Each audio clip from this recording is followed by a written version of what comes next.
Welcome back to Cosmic Truth. I have a special guest for you tonight. His name is Randy Veitenheimer. Randy is an energy healer, a modern day medicine man, an artist. He's also the member of the Potawatomi tribe from Oklahoma. Randy has developed a combination of teachings over the last 4 decades, which uniquely combines healing techniques from quantum physics, Native American medicine, Chinese martial arts, Kundalini yoga, Ayurvedic, which is the study of life, and traditional medicine. He calls this creative, energetic health, and he can help people return to a state of physical, mental, and emotional health. Randy is also the host of Gaia's original series, Quantum Effect. He's a featured guest in Undisclosed with Emery Smith. And in these series, Randy explores the subject of energy transformation, the human energy field, and much more. Randy has also appeared in Open Minds with Regina Meredith and Beyond Belief with George Norrie. Let's welcome Randy to the show.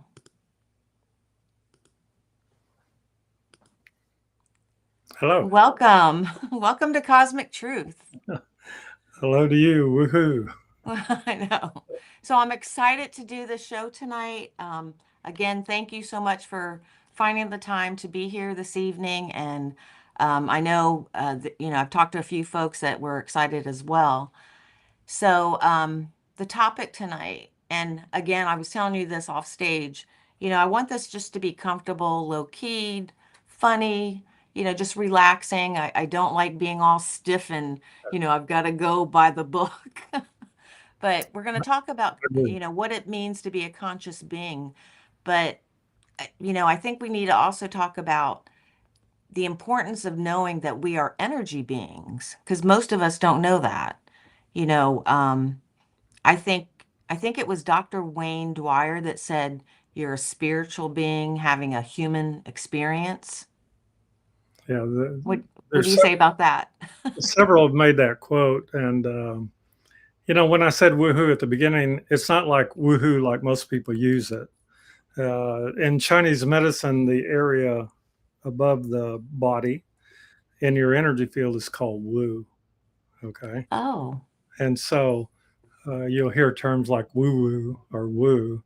It refers to a spiritual state, okay, or spiritual energy, high okay. vibration, whatever. And then who is like those owls is like asking a question. So woohoo is a much better greeting than hello. Okay, woohoo. so, so what's your name? Randy. Woohoo. So you're saying that's how people got that word, woohoo.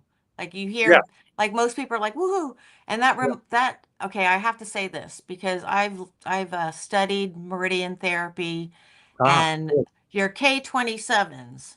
Yeah. You want to thump them to get energy. Right. Well, not a lot of people realize that apes, when they're hitting their chest, Yeah.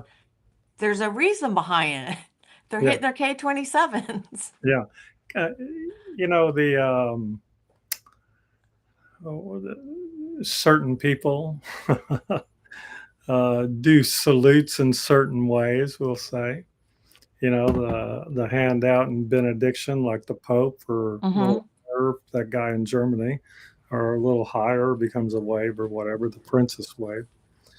But the Roman soldiers used what I call a closed fist, not a hard fist, just a closed fist, and it was like wham, right? And what it does is it eliminates fear. So Mm-hmm. the guerrillas and the Roman soldiers do that, and then they would go into combat, and fear was gone. It's because the energy flow through K27 was open, Yeah. and then you look around the world and you see people that's saluted this way up high, and what they're doing is interacting with their own energy field. And so in mudra yoga, where you put your hand in your own energy field results in a different energy flow. And so the ones that stuck their hands up like the Germans did was to connect to what we call following orders. Okay. Okay.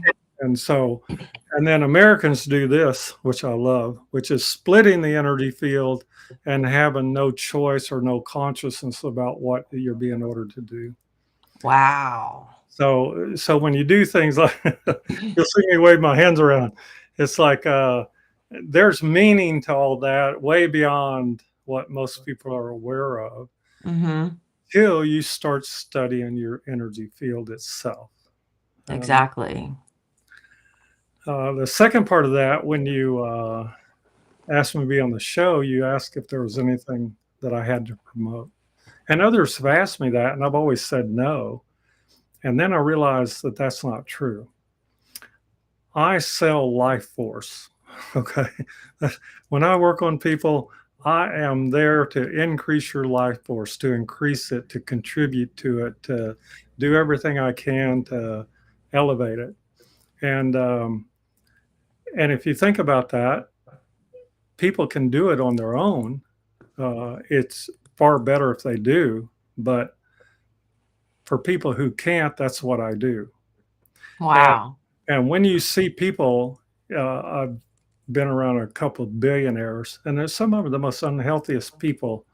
I won't name names unless people ask me to, and then I'll gladly name names. But they're not clients. So, but it's like, how can you have all the money in the world and not have life force, not have energy? Okay.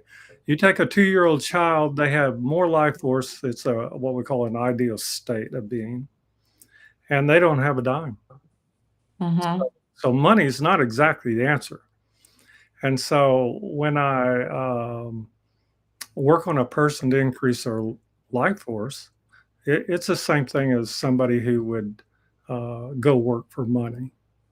They're working for money as energy, we'll call it. And Mm-hmm. but the idea becomes is like, why don't you work for yourself? Like everybody I work on is, I want you to start with an hour a day. You know, people say, I want to be a student. Well, how about 6 hours a day? And so most people don't want to make that kind of leap, no matter their age. But it's just how far do you want to go to be alive? Absolutely, Exactly. just like you were when you were 2 years old, or just like when you're a teenager, which is exactly kind of like where I'm at in life. I never progressed. And you You shouldn't. people. Now you're dealing with a teenager there. So I do have something to sell, Life Force. You can get it yourself. You don't have to buy it from me. And the path to get that, the exercises are available now because of the internet. I mean, used to you had to have a teacher. Like I went Mm-hmm. all over the country and the world studying with different people, but now you can access that, and there's no reason for you not to. And the difference in you at any age can be tremendous because I have enough clients and stories over the 50 years I've been doing this to back it up. So, That's wonderful. yeah. And you're right because, even when I got into my field, I've been in the paranormal research field for over 20 years and back then trying to find books on it, just trying to learn as much as I could, taking courses. But now with AI, you have no excuse. You could just Yeah, put in whatever you're wanting to learn on AI and it'll tell you what to do. yeah, So exactly. It's like so when you there's no mention, excuse. no, it's the choice to spend 1 hour on yourself because you come to the conclusion you're valuable enough to spend that time in the same way that somebody else would hire you for an hour. If somebody would hire you and pay you $50, $100, 500, 1,000, it's like, are you worth that to yourself? That's the, Hmm. and if you can come up with, oh yeah, like, or I need help, then it makes perfect sense that you would do that. And then people say, well, I don't have enough time. Well, we go, what are you doing between the hours of 9 o'clock at night and 7 o'clock in the morning? There's always an hour you can get in there. Yeah, that's And, true. and the benefit's yours, and the benefit to you becomes a benefit to others. So the reason we do this is to benefit ourselves first and be able to share that with ourselves, our family, our friends, whatever. And when you ask about the show tonight, I immediately thought of mantras, meridians, meditations, and a couple other M's out there, that we, that we could get into. And Okay. because that is the curriculum, for yourself, and it doesn't rest with gurus and all these other people. You the language I learned in one of those science fiction books said is something you do to yourself, right? Yeah. Or the one you do by yourself, and that makes perfect sense. I mean, when I was teaching classes, they got up to a couple hundred people, and you have to be able to balance that energy as a teacher. And so every individual has to balance the energy of their partner or their children or their job or anything else. And there is lots of information and ways to do that. I teach a bunch of them, but Hmm. on the internet and find them. It's just a matter of willingness to start. So, And what I also believe is, this is stuff that should be taught in schools. oh You yeah, know, yeah, we've I think nowadays people more and more people are waking up and raising their consciousness and wanting to, instead of going outside of themselves like you said and try and have somebody fix you, they need to go inward like you said and work on themselves. Take that hour, take that mhm, 3 hour, mhm, because it all, you have everything you need yeah, to fix yourself. yes. There's only one currency in the world, and it's awareness. If you look at the TV or the internet or anything, they want your attention. Attention comes from awareness. And so if you don't place your attention on something, what's the old story? It doesn't grow or whatever or change. But we don't think of it as a precursor, awareness, to actually as a precursor to consciousness. And so everybody wants to talk about consciousness. And then it's like, well, consciousness is a function of awareness. Why don't we talk about that? Uh, Yes. I've had students. I had a special forces student that came to me when he was 16 and wanted to be a superstar. And I told him I teach it as a martial art, and the first martial art I teach is awareness, because without it, the You're next nothing. next nine doesn't make a lot of sense. And when you progress up that scale, it's called 10 Sons Martial Arts. I've had very few people complete the whole program. I'll just put it that way. Why? Because it requires devotion to yourself over a long period of time. Um, Okay. you think about being married or a relationship or owning a dog or cat, all those are temporal things that require what? A lot of attention. That's what we would say. But if we go beyond it, it requires a lot of awareness of how that other person's doing, or how that plant or animal's doing, and what they're doing. And that comes out of Native American teachings and stuff. But the whole combination, like I say, ends up in awareness first, uh, moment, movement, meditation, mantras. These are just ways to expand um, the idea and the existence of you in the universe. Hmm. And so, to me, like you say, they're the most valuable things you could ever teach anybody. And and I find very few people that have taken that path. I did a lecture in North Carolina, I think, several years ago, Virginia, somewhere, and there were several hundred people there. and I shook hands with everybody coming in the door because I could do a reading or a download, whatever you want to call it, on them. Everybody as they came in. And when I went up to lecture, I said, "There's 3 people in here," and I pointed to them that are 100% themselves and 100% available. Those are the first 2 metrics I used. And through kinesiology, applied kinesiology, we can find these answers. And I asked each of them to stand up and tell me what they did. 2 of them were from India and had studied yoga for 30 years or 40 years. And one of them had done martial arts and yoga both. And that's the only 3 out of 340 people or whatever Wow. that were 100% themselves without me resetting them. Right? Wow. Because I reset a person to be that 100%. Otherwise, you do it to yourself, right? Mm-hmm. So the one you do to yourself, that's what this is about.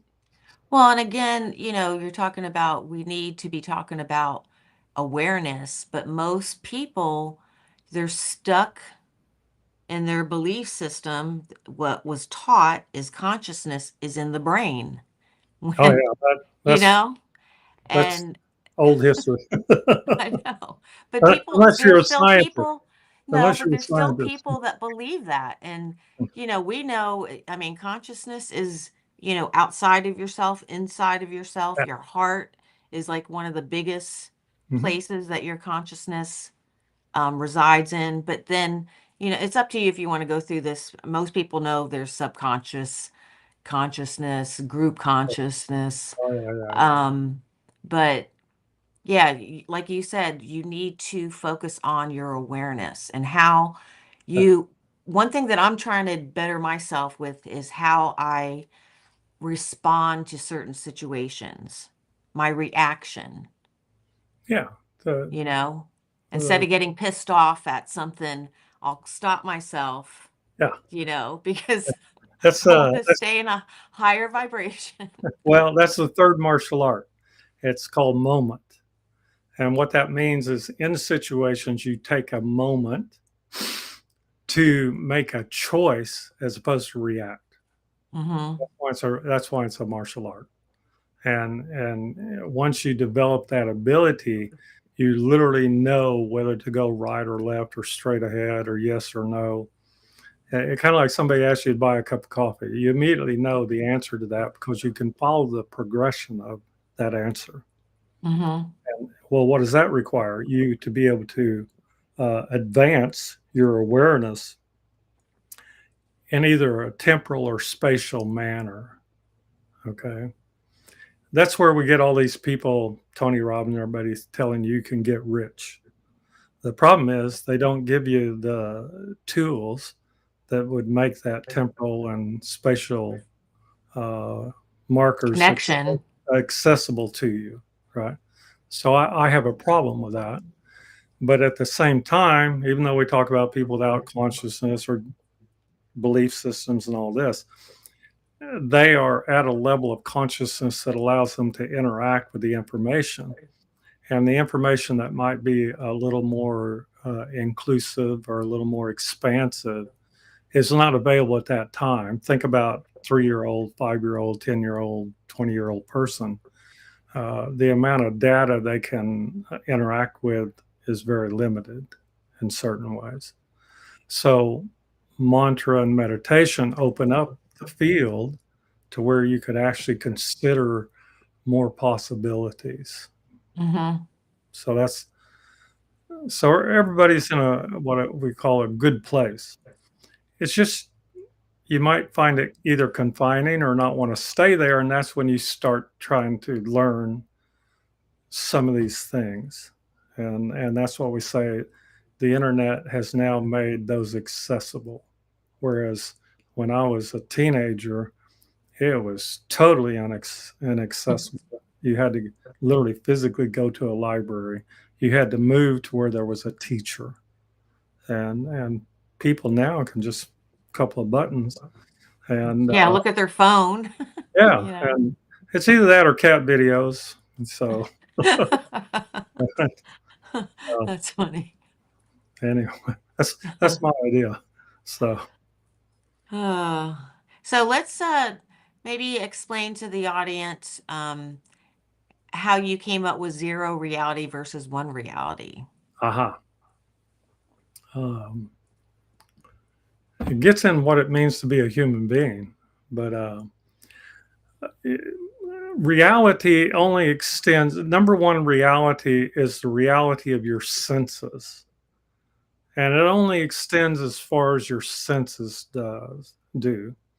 So we would say touch only extends out to the end of your arms. It's right 3 feet, and then your hearing may go farther, depending on circumstance and environment. And then your sight can go much farther. You can see the moon at night. You see the planets. And so when we look at it, reality is only that which is perceivable by the senses. Okay. So I call that number one reality. If you can touch it, smell it, hear it, see it, you taste it, then that's reality for most people. So then we go, well, what happens when you close your eyes? So, well, I've lost one of those faculties, and now I'm more dependent on maybe hearing and touch. So now, blind people, let's say. And if I take hearing away, I'm more dependent on sight. And so we can look at like people who have lost one of their senses. Or me, I lost all my senses at a certain age when I was younger. Too many blows to the head. That's a joke. Anyway, I lost all sense and sensibility. I think they wrote a book called that somewhere. But anyway, the idea is that once you understand that, then we go, well, what's everything else? And everything else is when you close your eyes, when you talk on the phone, when you go to sleep at night. You're not a human being. A human being has a body, and your beingness disappears to somewhere else. Let's say you daydream. That's kind of how I started in high school. I reached over and tapped somebody on the shoulder, and they're like, "What?" And I go, "Where were you?" And they go, "I was daydreaming." I go, "I know. I want to know where you went. I want to know like GPS coordinates, okay? Because I might want to go there." And people like Tesla and Einstein and others have done this. They would go where the information is. We do the same thing. It's just we don't do it consciously. And if you do it consciously, well, that's an exercise for that. Okay. So at night, if you're absent your body, you're not a human being, you're just a being. Now, here comes physics and science, and they say reality is only that which is particles, particle science. And that's called a Planck scale. And I said, well, everything else to them is dark energy or dark matter, meaning they ain't got a freaking clue what it is. And so I made a scale of what all those energies are. In the same way, Planck's scale starts at the densest matter and goes down to the smallest matter. The God particles, number 34 on the Planck scale, goes down to 36. And I went from 37 to 72. Nobody's ever explained life force. Life force is an energy, and it's number 71. So there you go. Wow. But it's like once you have a matrix that you can put stuff in, you can go explore it. You can explore what 5G is, 37, let's say, or what like people that are speaking to you or yelling at you. The energy becomes a vibration, which becomes a frequency, which is expressed as energy. There's nothing there to see. There's Mm-hmm. a physicality to it at a certain level, but it doesn't mean you don't respond to it. In fact, we're very responsive to that which is non physical. So that's why, here we go, Dr. Hawkins said at 500, you leave the realm of the intellect and go into the spiritual, which has no physicality. And that's why science can never explain it. And that's why they turn their back on all spiritual and Yeah. all intuition and all remote viewing and all those, which are skill sets that you can acquire. Okay. That some people Mm-hmm. acquire naturally. So I did, I have, let me pull it up. I do have one of his books. Actually, I have two of his books, Hmm. Power versus Force.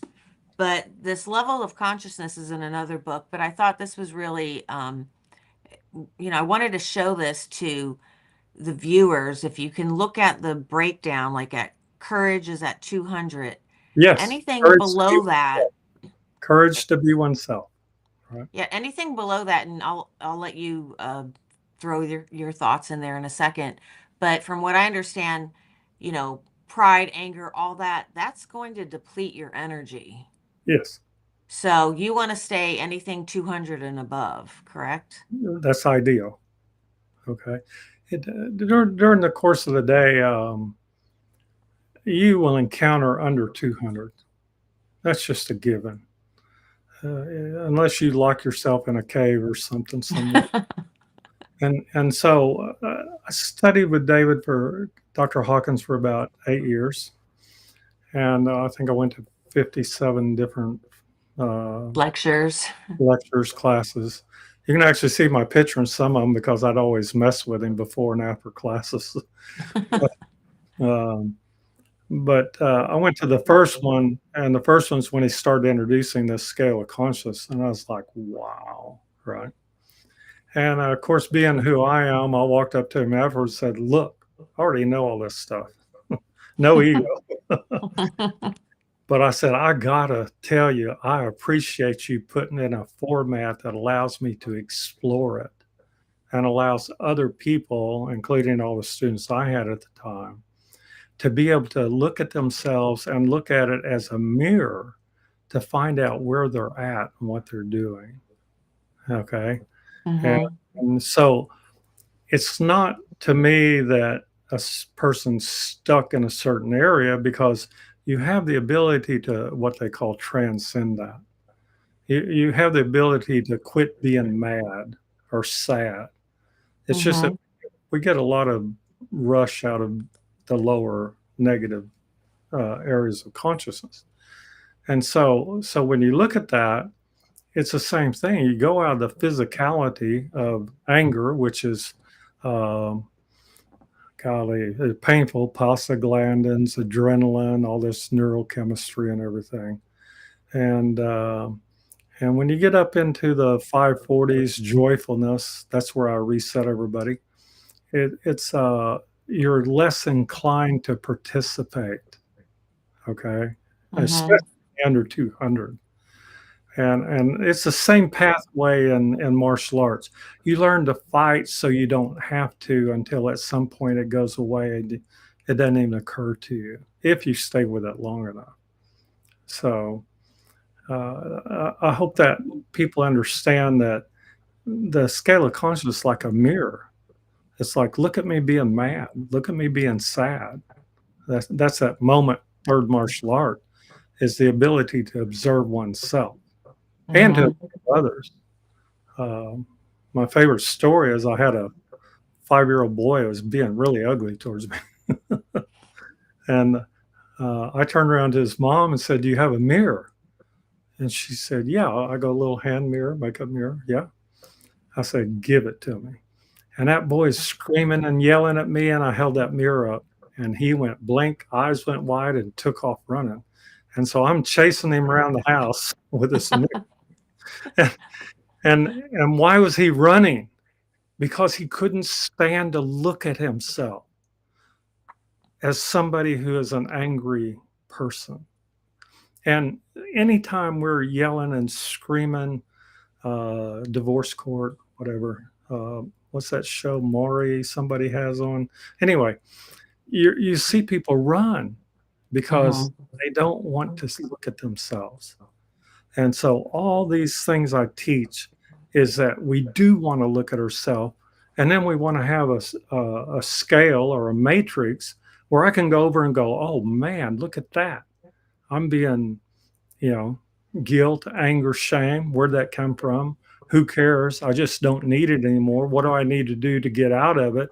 And here we go. We start with breathing exercises, pranayama yoga, and then we go to mantra and uh, meridian flow in the body. If you have somebody can help you with acupuncture and or acupressure, and it just on and on and on. There's an answer to every one of these levels. I'll put it that way. Yeah.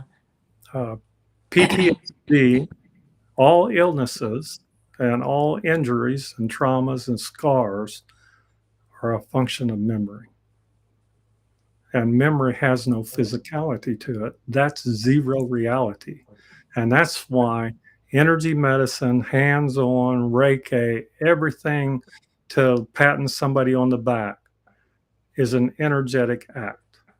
And once we understand that, the best thing we could do is have more energy ourselves to impart to another person in a positive way.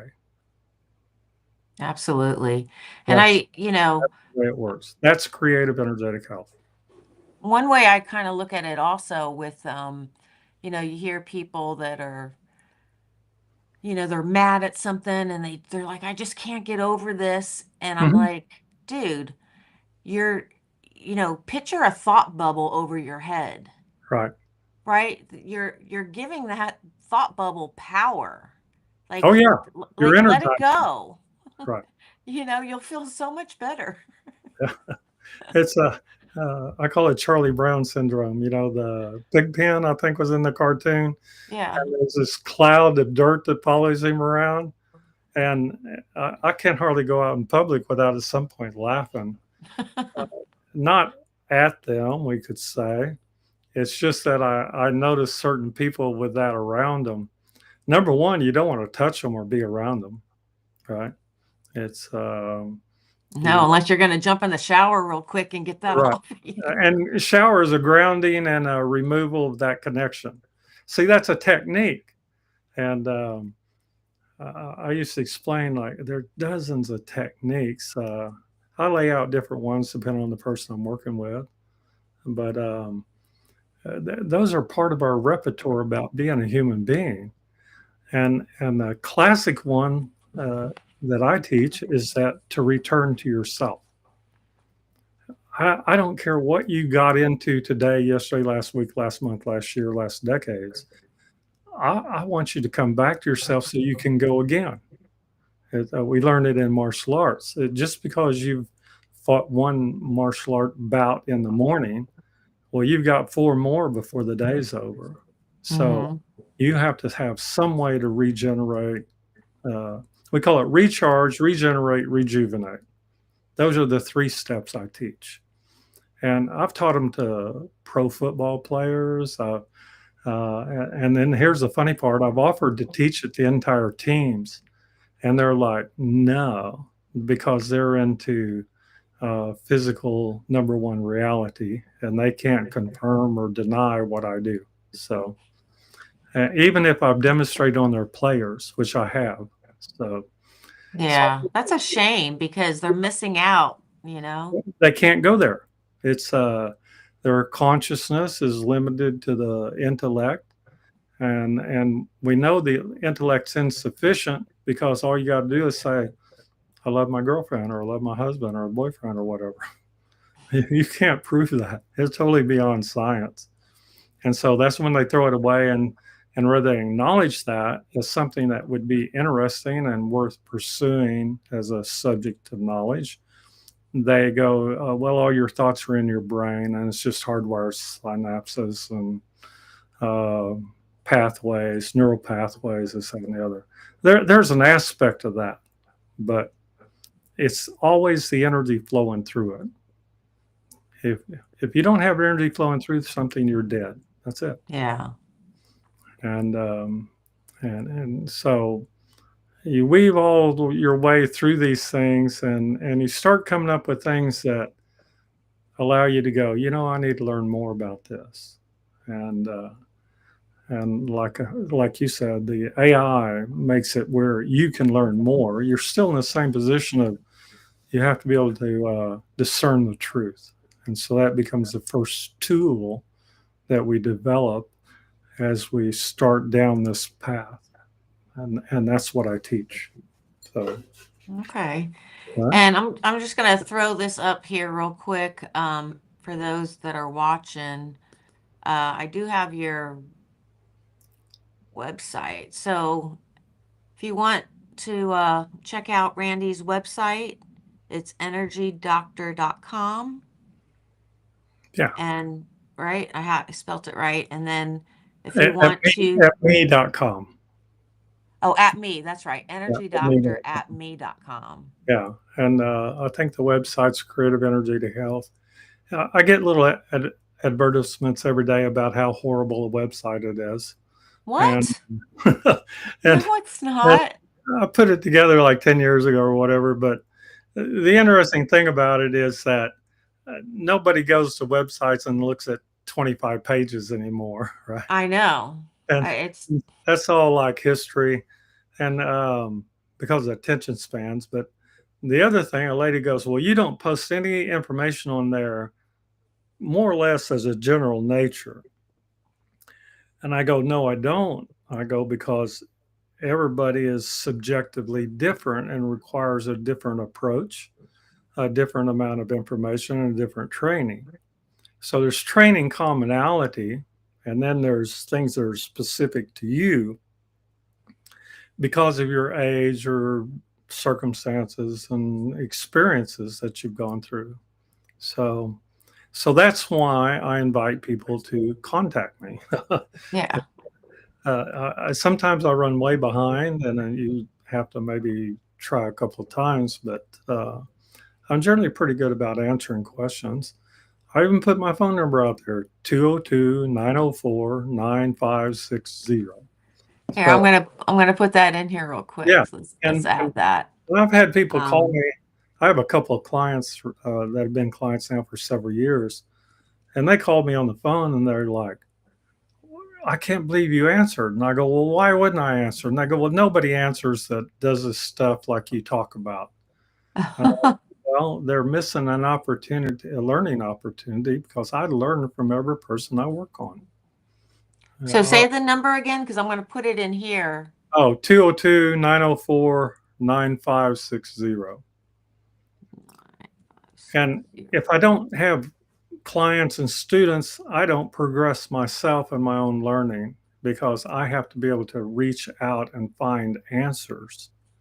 And when I discover an answer, maybe it's on autism, and maybe that applies to all autistic children. And so then I'm the beneficiary of the interaction that has occurred. Okay. Mm-hmm. Thank goodness they don't ask me to pay for my education. Other way around. So, but I learn things all the time, and so it's been a We're 50. always learning. Yes, yes, and I feel very new at the game. I've only been doing this about 60 something years, you know. Uh, so I feel like there's a lot more to learn, and what that means, there's a lot more people to interact with and learn from. So I Yep. appreciate everybody that I interact with, everybody that watches us. It's like Yeah. you have a chance to learn more about yourself, and Yeah. there's no greater subject in the universe. Ask any teenager.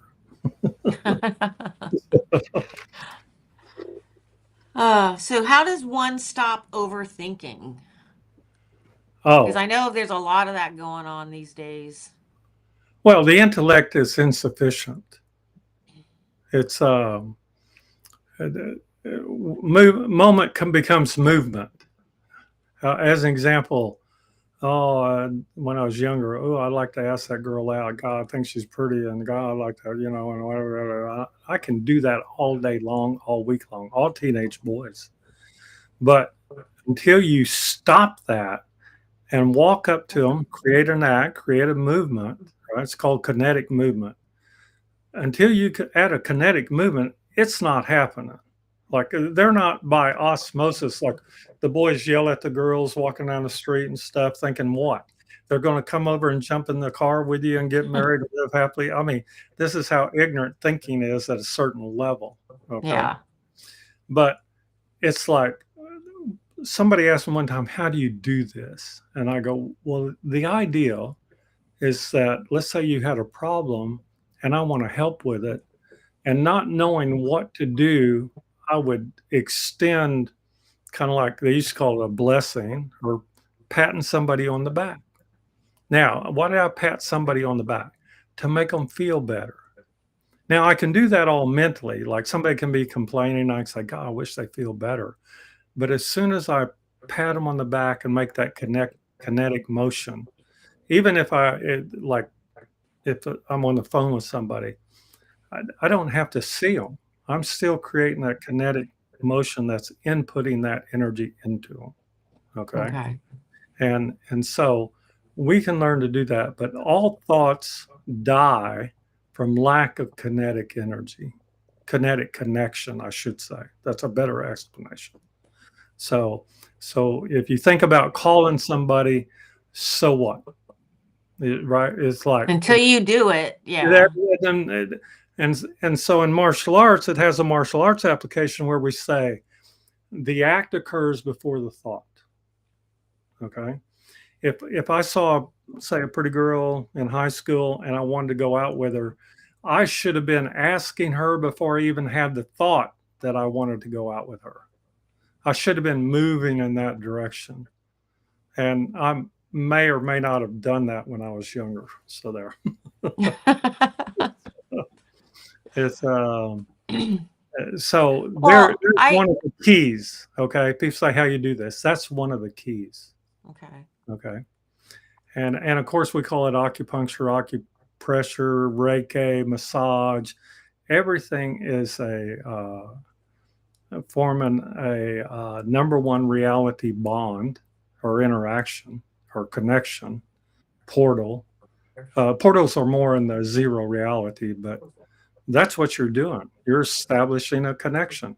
If I call you on the phone and just a phone call, I'm supplying your image and data and all your information into a data set that I have created and stored. And used to, we accessed it by phone numbers.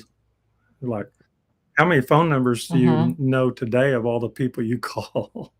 Like, I know maybe 3 or 4. I just remember my phone number when I was like Oh yeah, six yeah, years because old, that was ingrained in your memory. you And know? that's a memory pathway Yeah. that will probably never disappear. And we find that in Alzheimer's patients and stuff. But so anyway, But you know what you got? no, you go ahead. Oh, I'm sorry.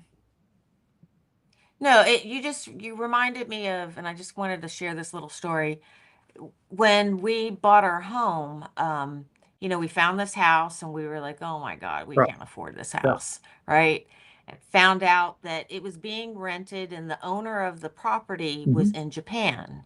So I looked him up, I Googled him, I found a picture of him. And I kid you not, like this stuff works. Every night for about a week, I talked to Yeah. this David guy. And I was telling him, you have to bring the price down. This is my home. Like I feel it to my core. Long story short, Okay. we got the house So- and the Okay. price went way down. So So, that's a very advanced martial art. Okay. And it's oh, what you did over a yes. period of time is called conditioning the field. And that's a zero reality quantum field technique. And uh, people talk about it as repetitive motion, like in martial arts, or repetitive techniques. And when we do it non-physical, non-zero, non-number one reality, we do it in zero reality, then we're conditioning the field with our thoughts. And remember those temporal and spatial markers. The spatial marker is that I want the price down. And then Mm-hmm. the idea, you could become interactive with that, which in this case is a person, which is easier to become interactive with. And then you can connect the house and the person and you.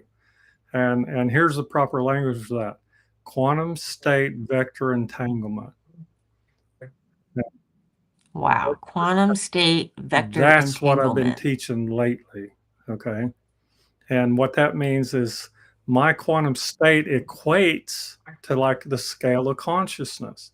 Why am I doing this? I'm doing it out of a joyful or loving nature. number one. That's 540, above 500 consciousness. And then that's my state of being. Like if I say I love you, I'm just stating my Let's level of see. being. We say it has no object. Love has no object. I'm just stating my current consciousness, current neurochemical state, and all these other things. Yeah. State of Remember, being, state of yeah. being is zero reality. There's no body to it, okay, associated with it necessarily. And so, and then quantum state vector means what direction do I want to go? Well, that's a spatial marker or temporal marker. I want to, in the next 10 days, that's temporal, and the next dollar amount, that's spatial. Okay. And then Okay. entanglement, every time you think of a person, you become more connected, we'll say. We'll say the data density between me and you has increased over the last month as we've been talking about this.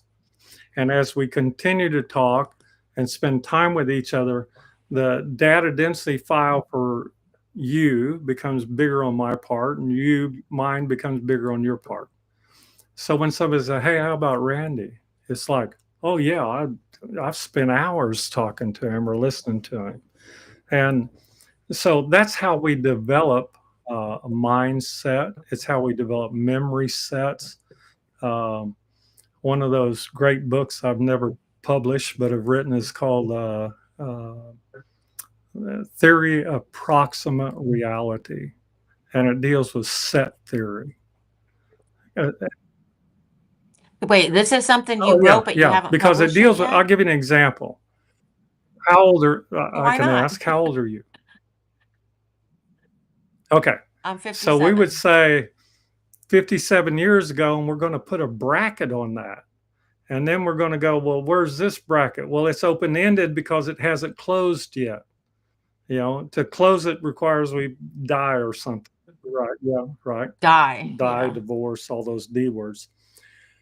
So if I look at that, or let's say I think about a parent that has passed on, that's a closed set. Okay. And then we go, well, Mm-hmm. I remember a previous lifetime. Click. What happened? You just opened that set to go backwards in time, temporal. Remember that? And then, well, what if I want to live longer than, well, now we have all the longevity studies because they're trying to push that bracket farther out. Now, where does it show up best? There was a big bang and the world was created. Okay. It's called Big Bang Theory. They put a bracket on it. It's they didn't go, Yeah. well, what about on the other before you yeah, Yeah, what what happened happened before before day that? 1? Well, there's day 0. Well, what happened to well, we have BC, right, in our uh, time or Mm-hmm. calendars. And it refers In to the what? timeline, yeah. BC, before day 1, before day 0, year 1, whatever. And it's like, well, that seemed very arbitrary to just start here and then go, it's been so many years because the Gregorian calendar, the Judaic calendar, the Chinese calendar, they have a different time than we have. We're in 2025 or 6 or Yeah. whatever. They're in 52 something Chinese. The Jewish calendar is 42 something. I mean, which one is correct? Which one Which one turn Exactly. around and picked an arbitrary point to begin that set? When did you meet your husband? Click, right? We could open Mm-hmm. that set up and say, well, every relationship you had before your current husband contributed to you being able to be in this. And therefore, that set is more open ended than you might think. And then we wouldn't find fault with anybody we've ever known or been related to or connected to. And we end up to Mm-hmm. kind of leveling the field. And in doing so, we go out of all the negative emotions. So, so zero and one Wow. reality is a better way to approach things. It gives us the idea that, to finish that off, You're only a human being when you're inside your body. And when you go to sleep at night, you are not a human being. You're a being, but you're not a human being because you don't have use of those faculties that a human has. So then we'd call you a non-corporeal existence or projection or I don't know what all ghosties, you know, there's a lot of language for it. Entities, spirit attachments, NHI, non-human intelligence. I mean, if It yeah, can if go you on look and at on. Yeah. humans are number one reality, there's 9 billion of them. Okay. But if you look at zero reality, it is infinite the number of things that exist out there. And we know that because as hippies, we took a lot of drugs. Not me, other people I know, Yeah, other people I right. was aware of. Well, let me ask you this, because since, when I was young, uh, and I tell this story every once in a while, I used to love to go to sleep. Like most kids, they don't want to go to bed at night. But I love to go to bed at night because I love to close the door, turn the lights out, look up at my ceiling because I would Oh start to yeah. see colors. I would see Hmm. these like the best way back then I would explain it was like these molecules I could just see Right. spinning around. But then they would start to Hmm. form figures. And it got to the point where, as I got older, if I close my eyes and concentrate, I start to Hmm. see pictures. It's true. Um, It's true. so you want to talk a Oh little bit yeah. about Okay. that? Like, So when I was young, the nightmares were so horrible that I had to find some way to defend myself. Um, and fortunately, I came across a book at that time called Psychic Self Defense by Dion Fortune. And remember, I'm young and I'm like, oh my God, I need to protect my own self, my own field, my own existence, so that all these demons and entities can't and monsters can't get to me. Okay. So that's kind of how it started. In deep meditation, and you got there pretty quick, I see like what we call, it's called the purple rave. I ain't going to get into all that, but the idea is that when you close your eyes, you're surrounded by this purple, lavender, beautiful color. And it starts out at a little spot, and then if you concentrate on it, kind of like one of those feedback machines, you can make it to where it envelops you and envelops the whole room or a house or another person. That's an exercise we give. And then the other thing that happens, you are becoming field interactive. You're becoming zero interactive. Well, you are anyway, you just don't have conscious interactions with it. It's happenstance. You're not in control of it. And what I teach is that you become in control of it because I was taught to become in control of it. If you do okay. this at night in a dark room with your fingers about this far apart, and if you look past your fingers, like through them, eventually you'll see like a bluish cigarette smoke kind of thing. That's your etheric field. It's the first layer, usually about 2 to 3 inches. We can increase that. I generally increase mine to about 48 inches just for. And don't you Oh, like no, pull it yeah, away because a the little first bit exercise is this, more? and then you do this, right? And then you can like this, and then you can make it go back and forth and do tricks and make bubbles and all kinds of things. How do I know that? Because when I first learned it, I was laying in bed at night. I was recently married, and I would wait for my wife to go to sleep, and I would like, okay, here we go. Then I got my arm up in the air. Remember that again, and I was like throwing streamers of etheric energy, which is how we do healing, off of my arm out into space, and I'm doing this, and I hear this. What are you doing? And it's like, right? Nothing, nothing, because there's no way in heck in 1975 you're going to explain that I'm playing with my etheric field working up to my plasma body. How's that? It just doesn't. To this day, Oh, that sit right, people yeah. like it. It won't get you a date. I promise you that. So, and so I had to kind of like tone it down to where I could do it only when other people aren't around or whatever. But that is an internal martial art exercise to increase your etheric field. How do we know what it is? Mommy, mommy, he's touching me. He's touching me. And you feel it. You know, I'd go like this. Mm-hmm. My sister, yeah, he's touching me, touching me. No, I'm like this far away. Well, then it Far became like, away. well, what Yeah. if I was this far away? And I could still kind of like, yeah, yeah, yeah. And you feel that psychic pressure. Okay. You feel that connection. And that's why if I go out, I'm not allowed to look at anybody. I'm not allowed to say anything because I can look at somebody and they'll immediately turn their head around. Yeah. Turn And if I around. look at any particular part of their body, they'll like, that because there's an interaction going on. Okay. So that's the same thing you were doing when you start increasing that. And fillers is Okay. a progression. I always Okay. say green though. It always Okay. starts So off green green and it's green real light small and is for wealth. Okay. It's for health and wealth, we call it. There's a mantra with it, right? okay.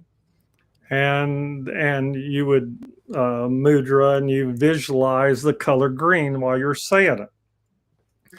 So seated meditation, and people, oh, you can get rich. Well, I don't know about that, but you could do this mantra, right? And if you do it properly and visualize the color green, then wealth will come to you because now you're entangled by a vector that includes a color and a mantra, sound, and sign. By And a all of it comes vibration. into play. Everybody teaches. People teach frequency. People teach vibration. People teach color. People teach touch. How about throw them all together? And so that's what I used to Mm-hmm. teach. It there were at one point very popular, and then it sort of fell out of popularity, declining people wanting to come and learn it. And now everybody wants to learn it because they're hearing it on the internet, but they don't have maybe somebody like me that would teach full spectrum, is what it's called. Because I've taught all of it, and a lot of people teach some part of it. So, well, that's the idea. So I'm Wow.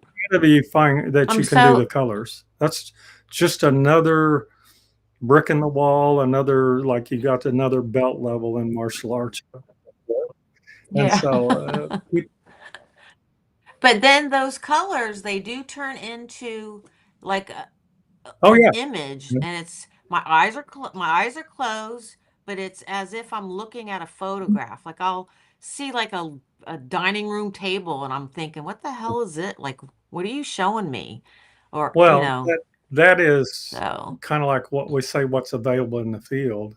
Um, so some of it is internally generated. We tend to ignore that, by the way. We truly want to be field interactive with outside of ourselves. Um, I've had clients, and like one of them, I go, well, in your bedroom, there's a blue dresser, and on top of that dresser, and they freaked out. You've been in my bedroom?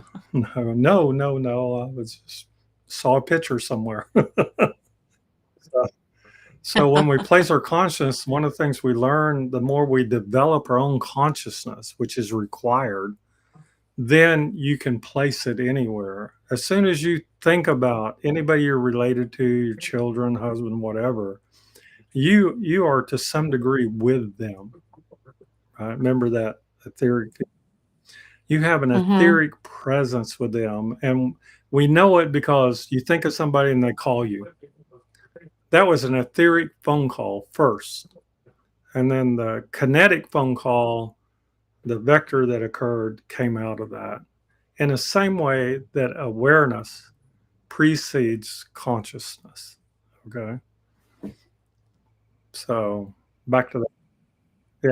So you gotta learn Yeah. more about First martial art. awareness. Awareness is number one. I teach a couple of dozen exercises about it. Why? Because I've learned over the years that they're very effective. And then it becomes just how good do you want to be? Remember, how much time do you want to spend? Mm-hmm. Produce some phenomenal results in different people. What that means is I told them what to do and they did the exercises. So, so Do share some oh, more stories. my favorite one is two women. I can't remember the first one's name. A lady came to my office 20 years ago and said, I'd like you to work on my mother. And I said, well, tell her to come in for an appointment.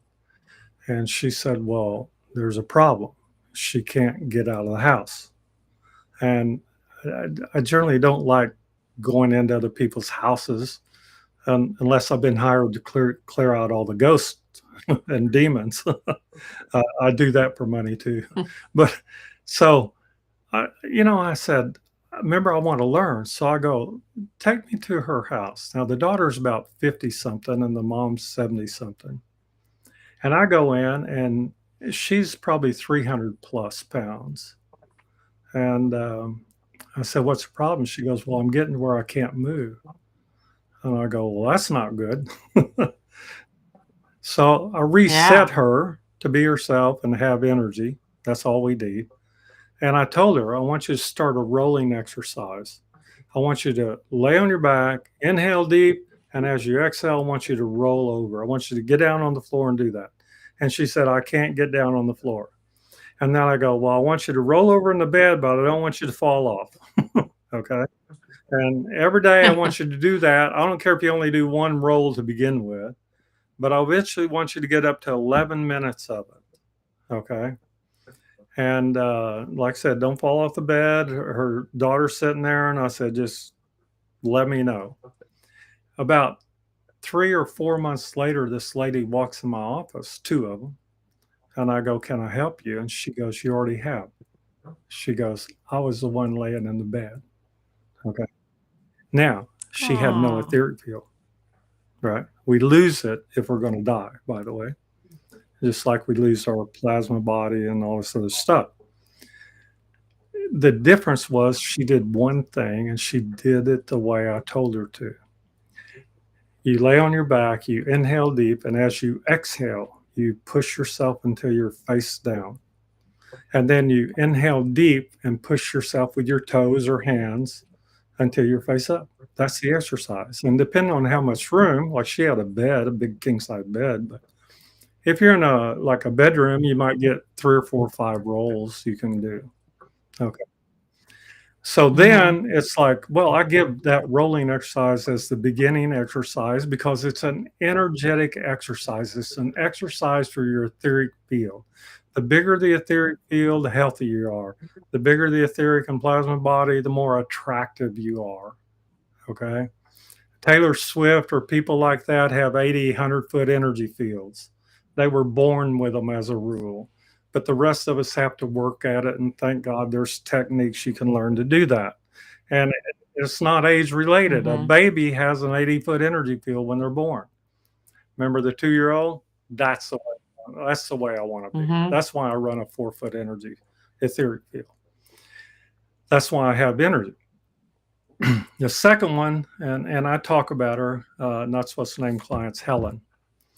Helen comes to me, she's 74 years old or something, 12 kids, I think, 6 husbands, and works a night shift at a Wow. motel. And I would say that she has had more negative experiences than I had, which is quite a few. Okay. And and needless to say, she came to me and said, I need help. And I go, I agree, right? But I'm going to give you one exercise to start with, and I know lots of them. Remember, it's just how deep you want to get into it, how deep the rabbit hole you want to go down. I gave her that exercise. I said, hands above your head or palms by your hips, feet together, roll up. Remember, inhale deep, exhale as you roll over. And I said, I want you to build up to 11 minutes of that. And apparently, I had not told her to start with 5 rolls or 1 minute. Okay. A month goes by. She comes back for a follow up, walks in the door, sits down, and goes, I go, how you doing? Oh, I'm doing great. And I was like, what in the world have you been doing? Because her vibratory, her voice, everything was different. And she goes, I've been Low, doing 11 yeah. minutes of that exercise. And I said, what? I said, most people take like 6 months or a year to build up to it, where you can do consistently 11 minutes a day. No, I've been doing 11 minutes. And I go, have you been getting a headache? Remember, I'm intuitive. She goes, yes. And you didn't keep your eyes open. And she goes, you didn't tell me that. And I go, I agree. I forgot that. Right. So, so anyway, that is the basic exercise. If you can do the rolling, I call it log rolling. And if you can do it, it's just remember at the end of it, you have to rest a second, sit up and rest a minute or two. Don't jump up. Okay. Do not jump up. Mm-hmm. Okay. Because you'll fall over. But over a period of time, I need to pause this. Is that okay? Okay. Just pause Oh, it for a yeah. moment, please. Yep.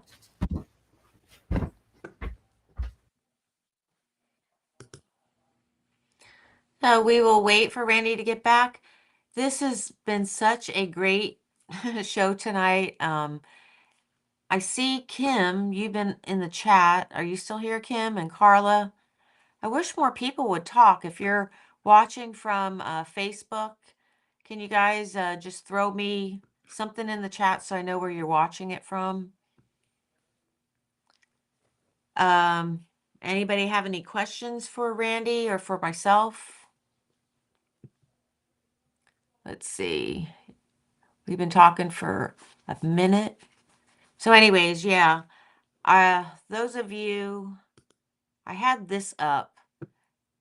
So David Hawkins has a book out and it's called Levels of Consciousness. And this was really cool because like Randy was saying, it gives you something to refer back to. And it shows you, anything under 200, you're depleting your energy. So fear, anger, guilt. And if you can recognize this and exchange it for joy or love or acceptance, you can shoot up to 350. This is where you want to be at to have more energy.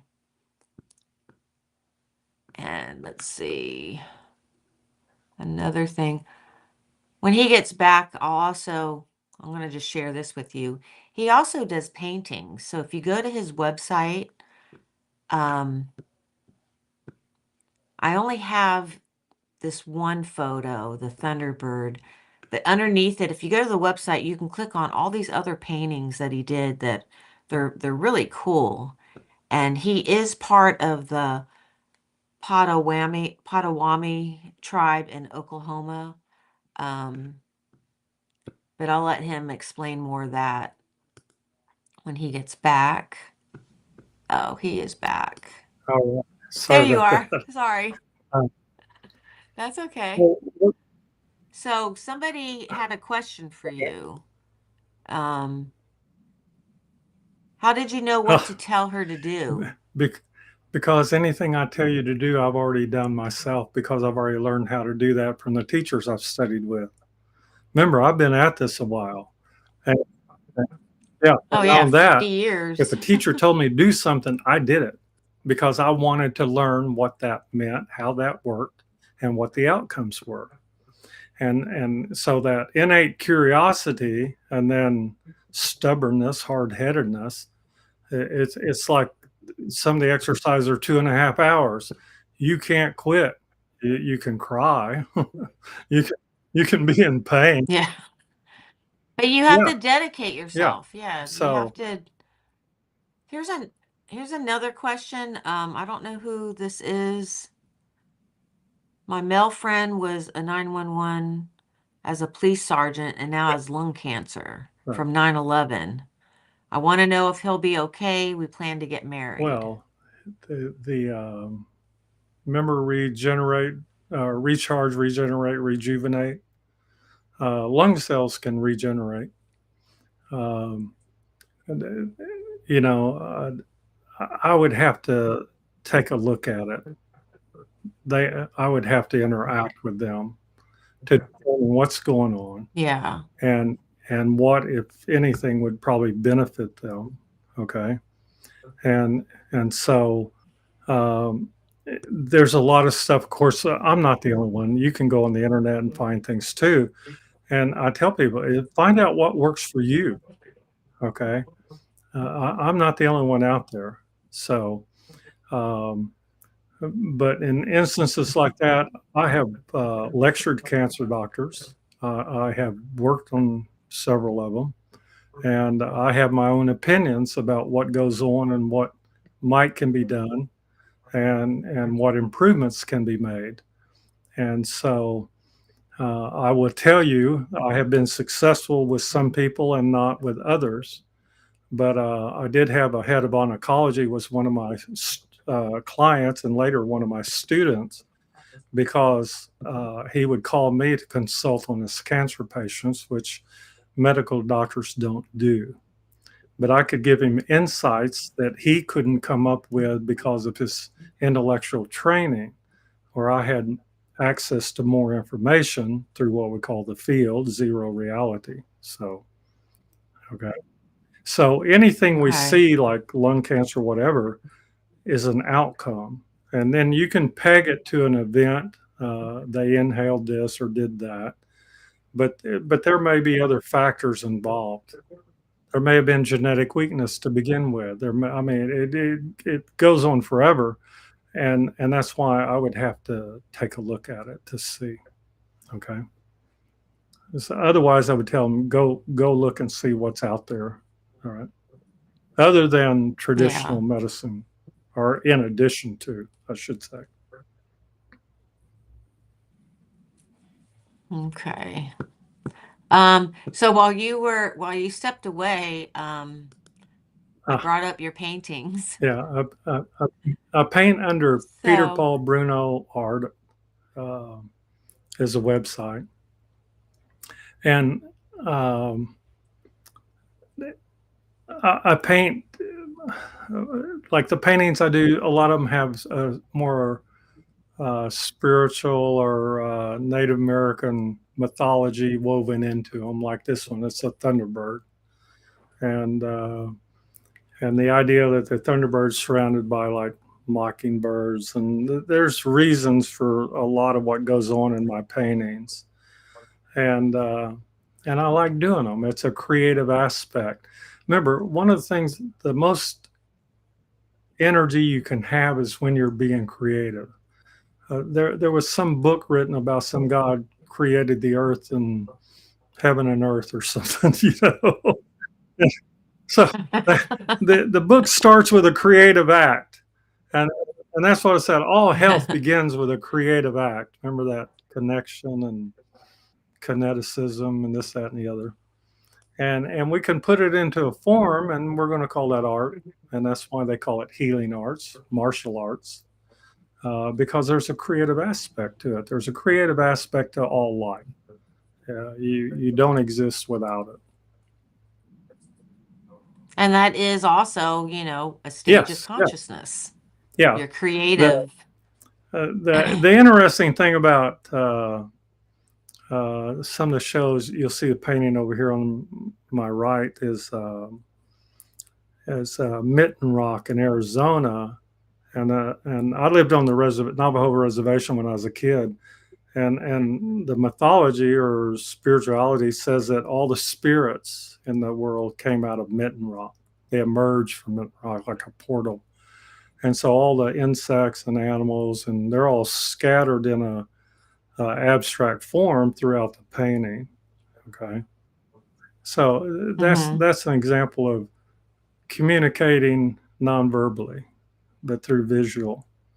And so we have a visual mythology, we'll call it. It's kind of rude, but anyway. So, but there's another one. Sometimes when I'm doing, you'll see one of some what I call dancing trees over my shoulder. And when I was making that, um, I had somebody sitting with me, and they asked me what I was doing. It's 11 o'clock at night.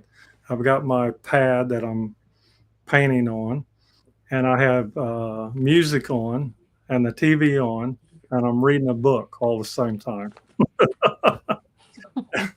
And they go, "What are you doing?" And I go, "I'm making a painting." "Well, what's all this?"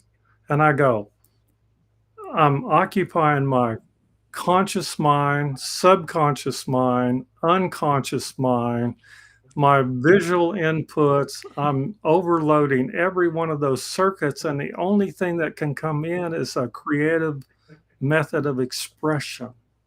Okay. And other people Wow. call that getting drunk or getting high. And it's just the art that comes out of those is kind of questionable, whereas this is actually a conscious act that I was participating in. And so that's what happens. That's that daydream state. That's being in zero reality. It's absent the body. The body's just responding Doing what it's as doing. one with the Yep. universe. There we go.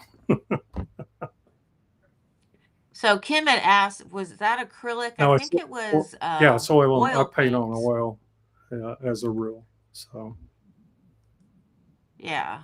And it's on a canvas, um, right? Or on a that's oil on board. uh But mostly I do oil and linen or oil and canvas. oh, Yeah. oil, yeah, Yeah. oil and linen. That's what I remember. So, Okay. so you see how all Wow. this, it all flows throughout this whole conversation about how we become connected to an idea and how it becomes an expression, a physical expression in existence. How we take something that's a physical expression in existence, like the man would say the lung cancer, and make it something in zero reality, which means it's not here anymore, right? And like I said, I've been successful on both ends of that, so to some degree or another. And what was it? FP, that was your initials. I don't know if you saw this. The person that was asking about her fiance, I just wanted to throw up how she can Oh, contact yeah, you. they're welcome to call me. Um, yeah. You can call Randy. Here's his number if Yeah, you're still watching, or you can go to his yeah, website. It's on there and as and well. I charge for appointments. Um, I just let people know, but at the same time, yeah. sometimes I just like maybe they don't have time or money for an appointment, so I just go ahead and tell them what they need to do or what might benefit them, and let them explore it on their own. It's kind of like read power That's versus great. force. It's a do sun salutations. You can look them up and do that Yep. rolling exercise for 40 days. Do those three things. You will be a different person. I promise you, you'll be a different. Yeah. I'm going to do them And like I say, it's a whole program I lay out when I start. because I'm going to be shooting Yeah. colors No, off that's my just entertainment. arms, I you still know? kind of play with that. It's at night. Well, Yeah. you have to be playful, you know? That's exactly right. It's a proper attitude, we call it. So, So how are you on time? Like I know we've been oh, I'm talking good. over an hour. I didn't know if you wanted to get into, I know, I mean, we can talk about whatever, but on my list was death and transformation. We kind of touched on that a little bit, but it's up to you or anything you can think of that you want to share with the Well, world. remember those brackets? Um, Mm-hmm. they're on a hinge. I've died several times. I'll put it that way, and I've come back. So I'm still here. What that means is that bracket was closed and it opens back up. So we call that longevity research. And so all these people Wow. that are out there doing supplements and hyperbaric oxygen and all these things, they're playing a number one reality, not realizing that zero reality has a greater effect, a greater it has a greater outcome interactive wise once you learn to engage it. And like you say, none of this is taught in school. I've often thought I'd sit down and lay out like from first grade all the way up through quote unquote college. I actually at one point I owned a website called Kung Fu University because Kung Fu, um, Qigong, Gigong, Nigong. I practice medical Gigong therapy, Qigong, in case people are interested. But there's so much things you need to know about zero reality and energy work that are more pertinent or applicable or whatever you want to call it today more than ever because of the density of the electromagnetic spectrum that we're engaged with. Okay. And once you learn to manipulate it, that's how you eliminate disease and problems out of a person. You're not eliminating the physicality, you're eliminating the energy. If you don't have energy to the light bulb doesn't stay on. It's that simple. Any thought, any memory, remember every outcome is memory. If you've been, poked or stabbed, that memory is what is retained. And if you energize it excessively, we call it PTSD. And then we go, well, who has that? And the answer is everybody has it. The difference is PTSD in our military is associated with ghost. So there you go. That's what PTSD is, right? Wow. And the Navajos have something called a blessing way and an enemy way song from a hatele, a singer, a medicine man, to restore yourself to Hanzo or to balance, your second martial arts balance. And in doing so, all PTSD goes away. Why? I was never in first grade. Okay. I was never hit. I was never abused. I was never, you see it all of it goes away because I don't remember it. Now, the memory's still available in your information set, but it's no longer energized. So if it's like I went to first grade, I got shot. They're all the same thing. There's no energy to either one of them. It's just gone and it no longer affects my life. And that is the key to what we call moving onward with your life. For everybody that has a drug problem, PTSD, all of it is the same problem. You have over-energized and experienced to the point that it overloads every other thing in your life. And that we call the path of destruction. So, a negative path. Let me, would you mind if I step away for a second and you hold the court and you can talk about, more of what you're talking about? No, not Do you at all. mind? All right, I'll be right back. Yeah. The idea is that you would find some way to explore it, what we're talking about. And I teach it as being able to sit in a meditative pose at the end of the day and to be able to examine. It's not with judgment. It's kind of like I got up this morning. There's no judgment about that. It's just I got up. And then I went to sleep tonight. There's no judgment about what time and how much and all the other things that go on. Those are all functions of the intellect. And all they do is sustain the neurological pathways that are developed around it. And people say, well, how's that work? Well, I had some heart issues, broken heart when I was young and made me cry. No, I had a heart attack. And the modern medical profession goes, well, your heart's this and your heart's that. Remember, number one reality. Your heart did this, your heart did that, you have damage, you have all these things. And I go, well, what about this area of the brain, which is actually the one that modulates all functions of the heart? And it's like zero crickets. They don't have a clue. Your brain regulates your heart. This is all the meridian flows, and this gets into Chinese medicine. But nobody addresses it. Like, well, maybe I got hit in the head and maybe upset a neurological or create a neurological issue, damage, and maybe that damage ultimately resulted in a loss of function in the heart. How's that? And that's why we don't know what an illness or disease is until we take a look, because the physicality of it is the outcome, and then the physicality of the brain function is the outcome before that, and then the mind is before that, and then the consciousness is before that, and all these things are going on and are an aspect of whatever's going on with you.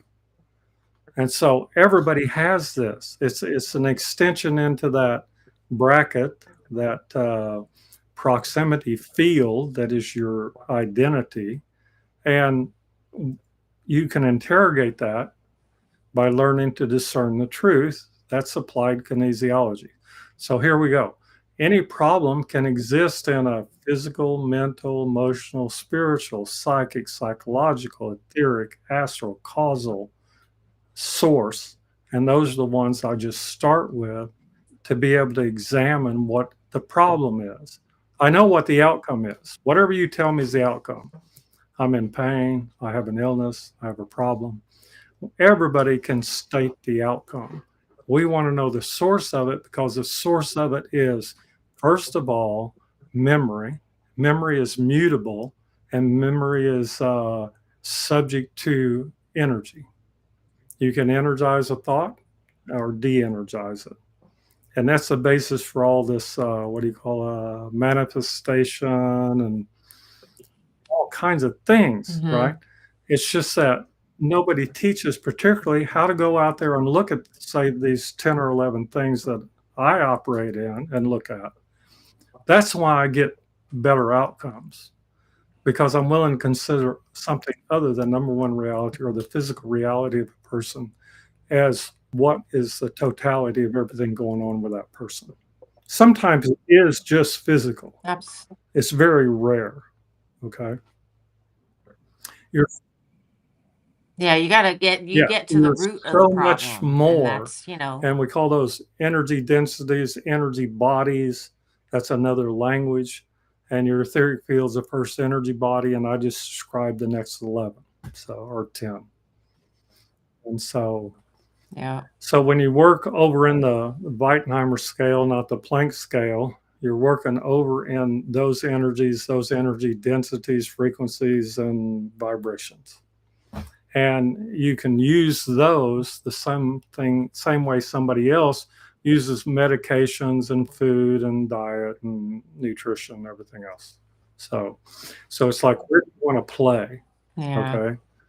Okay. If we taught children, we would start with number one reality. We would teach them physical exercises. We would teach them nutrition. We would teach them all physical things, all their senses. And then when they got to high school, we'd start them on the internal arts, the energy arts, where we switch over to thinking and feeling and examining the fabric of the universe. Okay, right. So Mm-hmm. there's a curriculum. Call me. I know. I don't know. Hopefully times will change and we will see that in the schools, because they really do need to start teaching it. Because, my dad, he's on like a whole cocktail of medications. And long story short, he was on this one and he started going into kidney Yeah, failure. because Well, it was because of it was yes, his yeah, medications. So he finally listened. That he was on a diabetic medication. He wasn't diabetic. He was going in that right. direction, but he wasn't diabetic. Oh So yeah, they put him on medication. I yeah. said, stop that. And all this medication was working so Yes. hard on his kidneys Yes. started to fail. And So, you know, they always yeah. advertise on the TV the medications, and then death is possible, or if you experience death, do not take this medication. But every medication you Yeah. take loads either the kidneys or the liver or the both. And so that loading, you think about, well, I load up the weight of the world every day. And to that, I'm going to add a physical thing that applies additional loading, meaning my body can't handle it. Now, why can't it handle it? I don't have enough energy. See, we're back to that again. So that's the fundamental thing is if Mm-hmm. you can increase your energy field and the flow of energy through the meridians in the body, all 19 of them to start, you're going to be a different person. And like I said, you do it to yourself. Uh, you can, Yeah. you know, when you go to an acupuncturist, he's going to work on the kidney meridian. Okay. I think there's 31 points on that. I probably forgot. And he has 24 of them blocked. And it's like, well, you want to unblock those. Well, you'd go to an acupuncturist or an acupressurist or a Reiki person or somebody to massage that or put lemon in his water Mm-hmm. or, I mean, it's just, But even with the acupressure, let's say, there's books. You could yes, do it yes. yourself. You can Mhm. try it at home if you're afraid of the needles, which the Right, needles don't hurt. It looks like it right. hurts, but they Oh, don't. I hate Sorry. needles. I learned to do it blindfolded, and I still hate needles. So I can't stand the sight of them going into a person for some reason. That's why I never. Really? I've taught some acupuncture stuff because I learned it, but I've taught it to acupuncturists because I learned in a different way. Okay, it freaks them out Yeah. because um, if they're technicians, I'm an intuitive about what needs to occur. Right. Uh, Mm-hmm. anyway, I have stories about that. You know, so I'll tell you a funny story. My one of my cats, this was, geez, 15 years ago. She wanted yeah. being diabetic. And I don't mind a needle going into me, but I can't give No, no. somebody a needle. So it Yes. freaked me out. Like Yeah. trying to give a cat, Yeah. No. diabetic shots. So I said, you know what? I did my research. I kid you not, within 3 months, I got her BG Yes. levels No. under control. I she went from, 800, and I brought her down to around Yeah. 56 to 60. And she stayed off the juice for, I don't know, maybe two Right. years, and she was old. But I was so determined. I, found forums of people trying different things, and the hardest thing was to get her body off of the medicine the insulin that was Right. already in her body. So, but it took me, um, I didn't Yeah. sleep for 3 months. I had to take her blood sugar like Yeah. every 3 hours. Yeah. But Uh, anyways, uh, um, one of my teachers one time said that diabetes is an inability to handle sweetness in life. So wait, say that diabetes is again. an I was reading that inability to comment. handle sweetness in life. Right. And so we used to give a test. Right. I'd say, you're a very nice person. And if the person said, thank you, they didn't have diabetes or potential for it.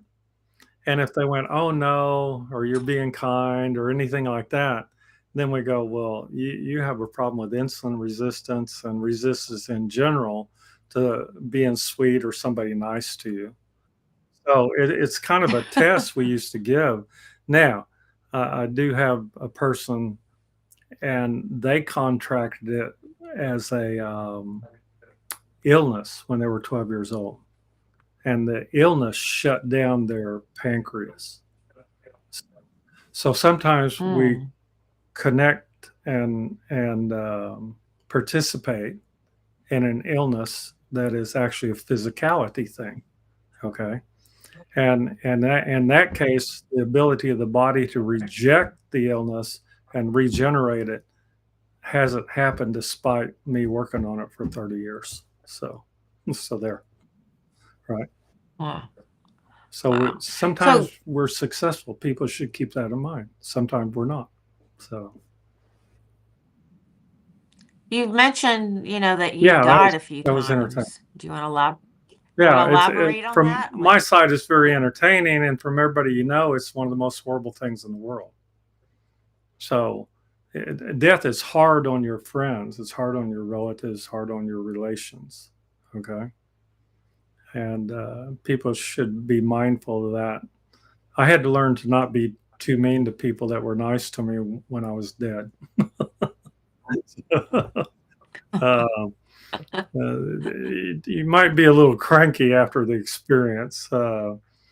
Just as a side note, to be a Native American medicine man, you were required to die and come back. And so all these people that say that they're medicine men, if they didn't die and come back from death, they're not a medicine man, because that was part of the initial initiation ritual. They'd take you out and tie you to a wow. tree for 3 days and come back. And if you were alive, well, you generally had died, and now you had access to zero reality. See how that worked? Otherwise, too locked into the Mm-hmm. physical world. So I think I was gone like 6 days or 7 days the first time. Now, there's no time after death, right? So time is only in the physical world. And when you're in zero reality, when you're daydreaming, like I do meditation at night, I can close my eyes and then it's like, and that may have been a minute or it may have been 3 hours before I like come back into the body. That's what's happening when you jerk like that at night, like in your bed or something. You're coming back in the body. You've been gone a Mm-hmm. long ways, but you've not been gone a long time. Okay.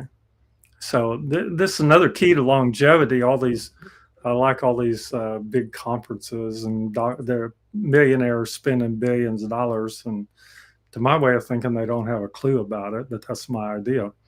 So anyway, when you die, first of all, it's just like going to sleep. You no longer have a body, right? Remember, you're a human being. You're no longer human. It's gone, Mm-hmm. but you're still a being. Okay.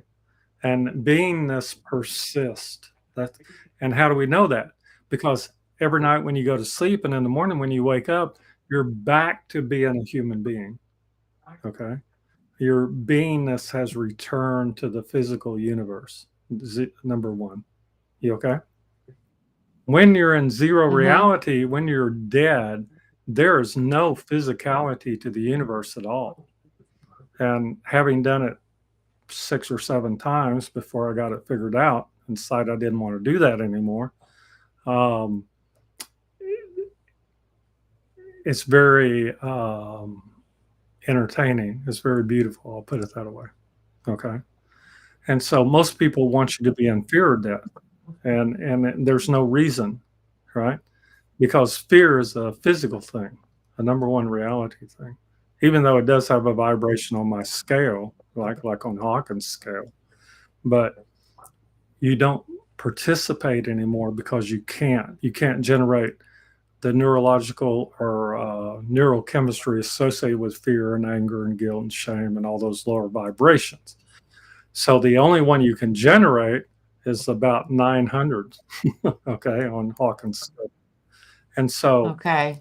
when you're in that state of existence, there's no physical body. That's the difference between, we say, as you were before you were born, as you will be after you die, right? And that's the brackets of the physical body's existence. But it doesn't mean that's the end of you. We throw open a bracket. You Mm-hmm. existed before. I know this. I've worked with women that are pregnant or want to be pregnant, and we look at who's available and when they're available and what name you want to give them and all this stuff. And then I've worked with people that are in comas. They can talk. Just because they're in a coma doesn't mean they can't talk. Just because they passed out of the physical body and are quote unquote dead doesn't mean you can't talk to them. Some of them are a long ways away, we would say. Okay. But that's not a time issue because time disappears over there. So in the movie Lucy, time becomes a base of the universe. It's only in the physical world that it's a factor. Over there, it's not. So you learn these things. I describe it very simply. When you're a drop of water in the ocean, you don't know you're in the ocean. That's before you're born. And when at the end of 7 or 8 days when I was in the hospital, at one point I had the consciousness to know that I was a drop of water in the ocean, that I was separate. And I immediately woke up. I was no longer dead. Okay. Now, if I hadn't had that thought, that realization, they call it, I would have kept on going. You see what I mean? Never come back in this physical body. So when I got back in this physical body, I realized I'd been a little abusive to it, and I had not done my exercises and meditation, and I started doing those again, and I feel pretty good. I feel pretty physical. And there's ice cream here, by the way. It's the only incentive to not die is the fact that there's ice cream in this. You can have ice cream. Well, getting back to, when you die when you die, you're conscious, like you're not in your physical body anymore because your consciousness, your consciousness was outside of your body before it was in your body, and then it goes back outside of your body. And that's that. So, excuse me. Quantum physics has given us beautiful language. That's what we're interested in quantum physics. We're interested in the language they're giving us. Okay.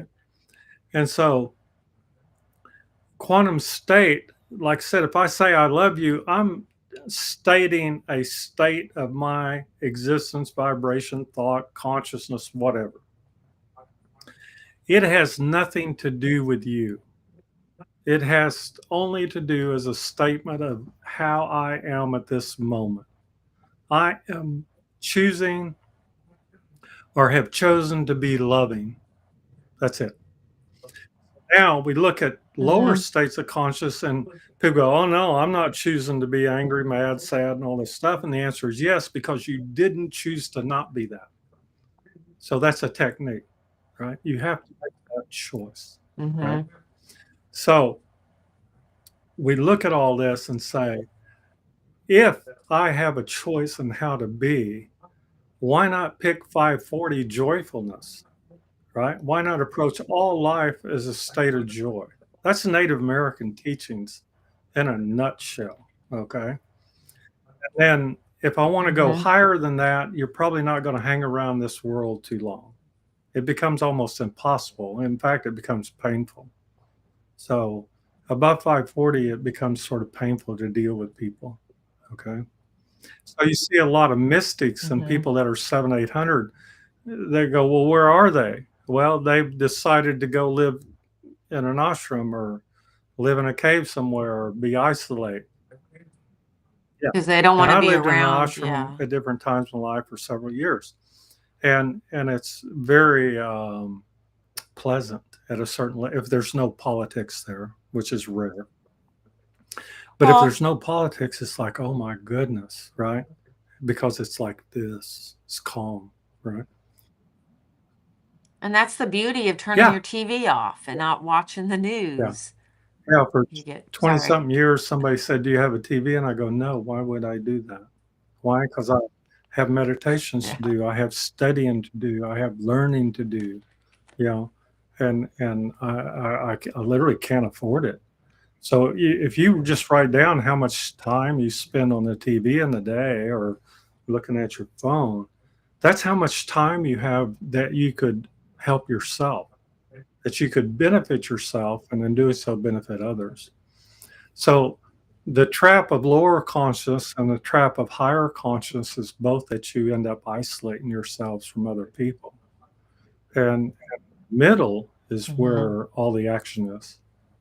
You know, people people are tricks are for kids, or kids are for whatever that joke was about trolls or something. Anyway, long story. And in other words, people are fun, right? They're fun to play with, all right? Especially if you get them wound up. I like to do that. So, Let's talk more about like I know you with your Native American background and like talking to plants or talking to trees or talking to animals, because I really believe I can talk to animals, but I want to hear you explain how you can talk to okay. plants and Remember, stuff like awareness that. is the first martial art. It's not talking; it's listening. Yeah. Oh, If you can't listening. listen, you can't talk. It literally relates to brain function and hearing centers in the brain. You take in information, sound bites, whatever, and they have to go to a speech center.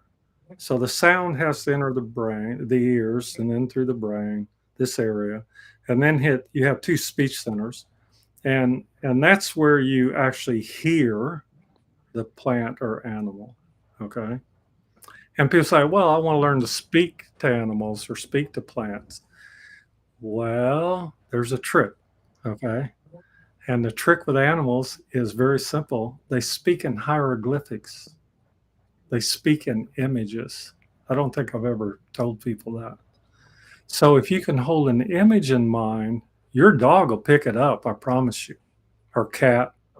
Yeah, I I do that. demonstrate all the time. I've done it like horses or it gets into what we call affinity bonds and anyway, a whole bunch of stuff. But we have a band of communication with horses, dogs, and cats. Okay. Those are primary. You know, snakes, not so much. Birds, not so much, except crows and ravens, and that's a different order of business. Okay, we don't know who's smarter at this point: crows, ravens, or humans. But anyway, as far as intelligence, okay. So, so each of these, we want to say, well, humans are the most intelligent species. That's not true. Crows and ravens are intelligent at being crows and ravens, much greater than humans are intelligent at being humans. All you got to do is watch the TV, and that becomes apparent. Okay. But like with Mm-hmm. horses, if I hold an image of one of them coming over and talking to me, then they will come and talk to me. If I do this for a cat that doesn't want to be rubbed, I could just drop my hand by the chair and do this. That cat will appear underneath your hand because it wants to be stroked, right? If you Mm-hmm. hold in mind that, hey, I've got a little treat for the dog, that dog will come running. Right? They're like men, right? Feed them, right? So, yeah, I oh got bacon. golly. So that works on men real well too, by the way. But so that's the idea, is that we're not learning their language. You and at the same time, I tell people, and I've told stories of horses speak English, you know, dogs speak English, cats speak English, right? And that's not exactly true. They're reacting to the hieroglyph, the symbol, the image that you're holding in your mind. And if you get Mm-hmm. really good at it, then now you can communicate. But the trick becomes is being able to listen to their symbols and their images, okay? Because they'll tell you, right? Mm-hmm. And so the visual cortex, the occipital lobes, the hearing centers, all these are involved. In Native American language, you would sit with a plant until you could communicate with it, right? And I learned that with Peter Tompkins and Marcel Vogel, who wrote a book called Secret Life of Plants.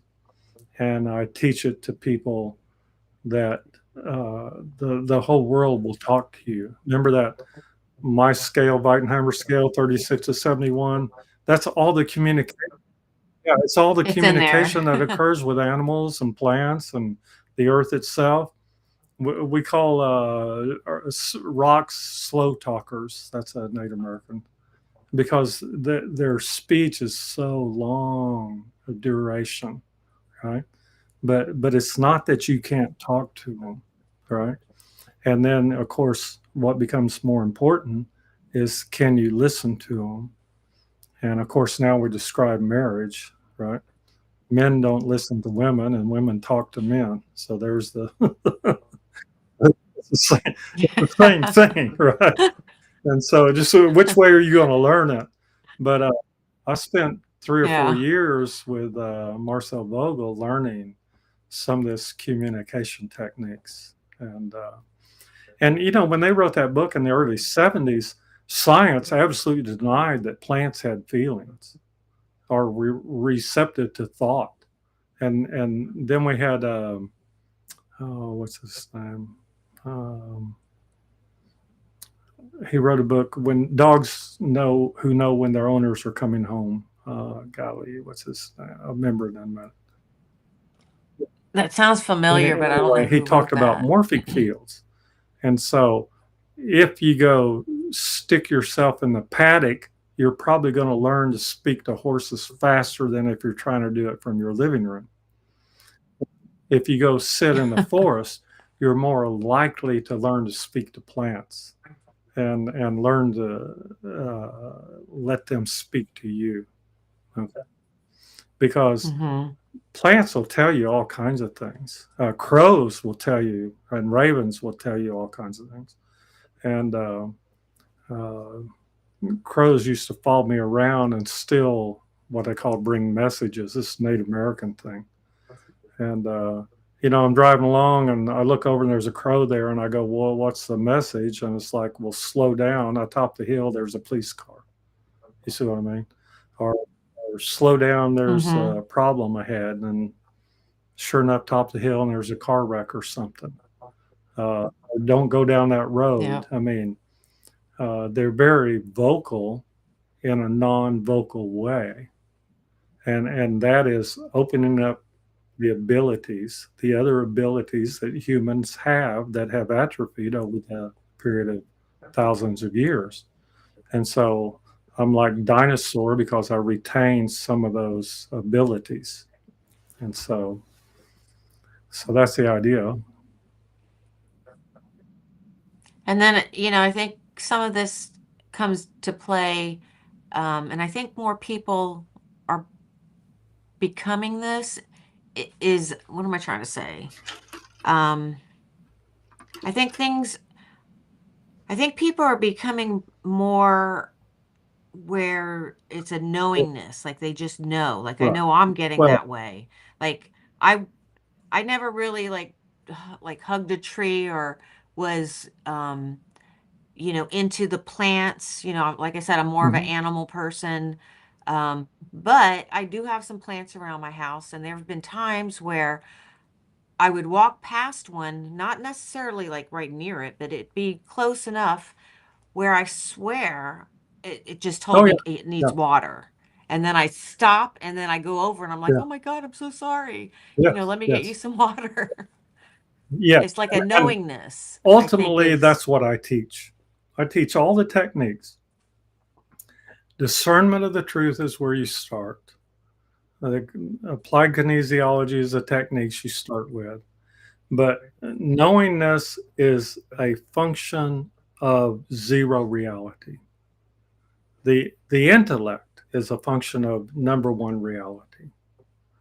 And that's why Dr. Hmm. Hawkins said the intellect won't get you there. You will never be able to transcend into higher forms of knowledge, we'll call it, unless you can learn to abandon the intellect to some degree and make room for this. Okay. So, Okay. so knowingness is the game that's afoot. It is the future, and the more you have life becomes immeasurably more pleasant, we'll call it. Okay. It's Mm-hmm. just Rupert Sheldrake is the author of that book, and he talks about morphic Oh, fields. I love him. And a fascinating part. I've met him a couple of times. I love Rupert. He does a great job of trying to explain things that occur in zero reality, is what I call it. So anyway, but so knowingness is the game. That's what I'm teaching. That's what I push people to do. And all these exercises I give and everything is to open up the potential of that. And it's a very simple technique we start with. Do you know your name? Right? Say your first name. Okay. Did you Michelle. have to go through any intellectual process to arrive at that answer? Did you have to apply any No. scientific theorems to come up with the answer? Yeah, Do I have to prove because it? you know your name. And if you know your name, you know the basis of the entire universe. That's what I teach. And that's what all my training or work with people is. The more you can recognize it, the more you can be Michelle, the greater experience you can have with this lifetime. With Oh endless yeah, yeah, possibilities, yeah, right? yeah. That's It's awesome. it is the future. It is where we're headed, and we're going into where you will have a society of those that know and those that still trying to prove it. Like prove that you love me, Michelle. It's like it's like tilt. Like love is over here and above, and you want me to go into intellect, and there's no end to the intellect. That's why there's no end to particle physics, because I can just keep dividing the particles smaller and smaller and smaller and smaller, and all you get is Mm-hmm. smaller particles. It's the funniest game in the world, CERN and all this stuff with Einsteinian physics and particle physics. It's I'll tell you what, though, with CERN, they are opening up some yeah. portals and there are some weird Well, things that's coming because through. they're playing with things that they don't understand. The scientific mind is under 500, 499 and under. Einstein was 499, and they can't comprehend the power that exists in zero reality in the form of non-human intelligences and entities and spirits and demons and stuff that have been around thousands of years. All our history and every culture in the world talks about demons and entities and spirit attachments and ghosts, and it's like thousands of words for all this stuff going on over there. And when scientific mind came out in the 1800s in England, they avoided all that. They said it doesn't exist. So in the 60s, I couldn't Mm-hmm. talk. If I talked about it, they probably throw me in jail or something, or insane asylum, because you couldn't talk about any of this. And yet in the 1900 to 1920s, it was a very prevalent subject. There are a lot of books that were written during that time period on all of this. Well, they did Yeah, seances back because then, they you were know? trying active interactions without the ability to discern what and who the hell they were talking to. And today we call those people Mm-hmm. channelers and experiencers. And I'm like, oh, and ET came, right?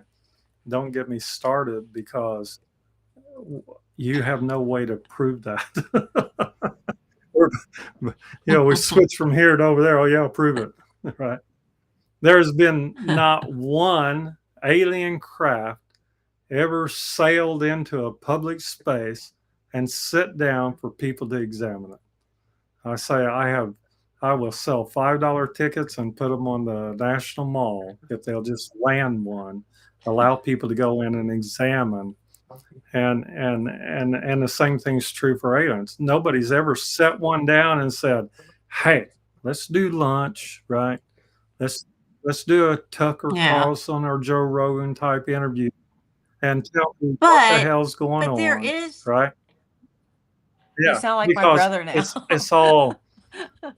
There was a song in this. I do a lot of songs. It's Conway Twitty. It's only make believe. Uh, Well, let me throw this at you, and you just think about this for a second. So you were explaining about how, folks that stay in that above that whatever yeah.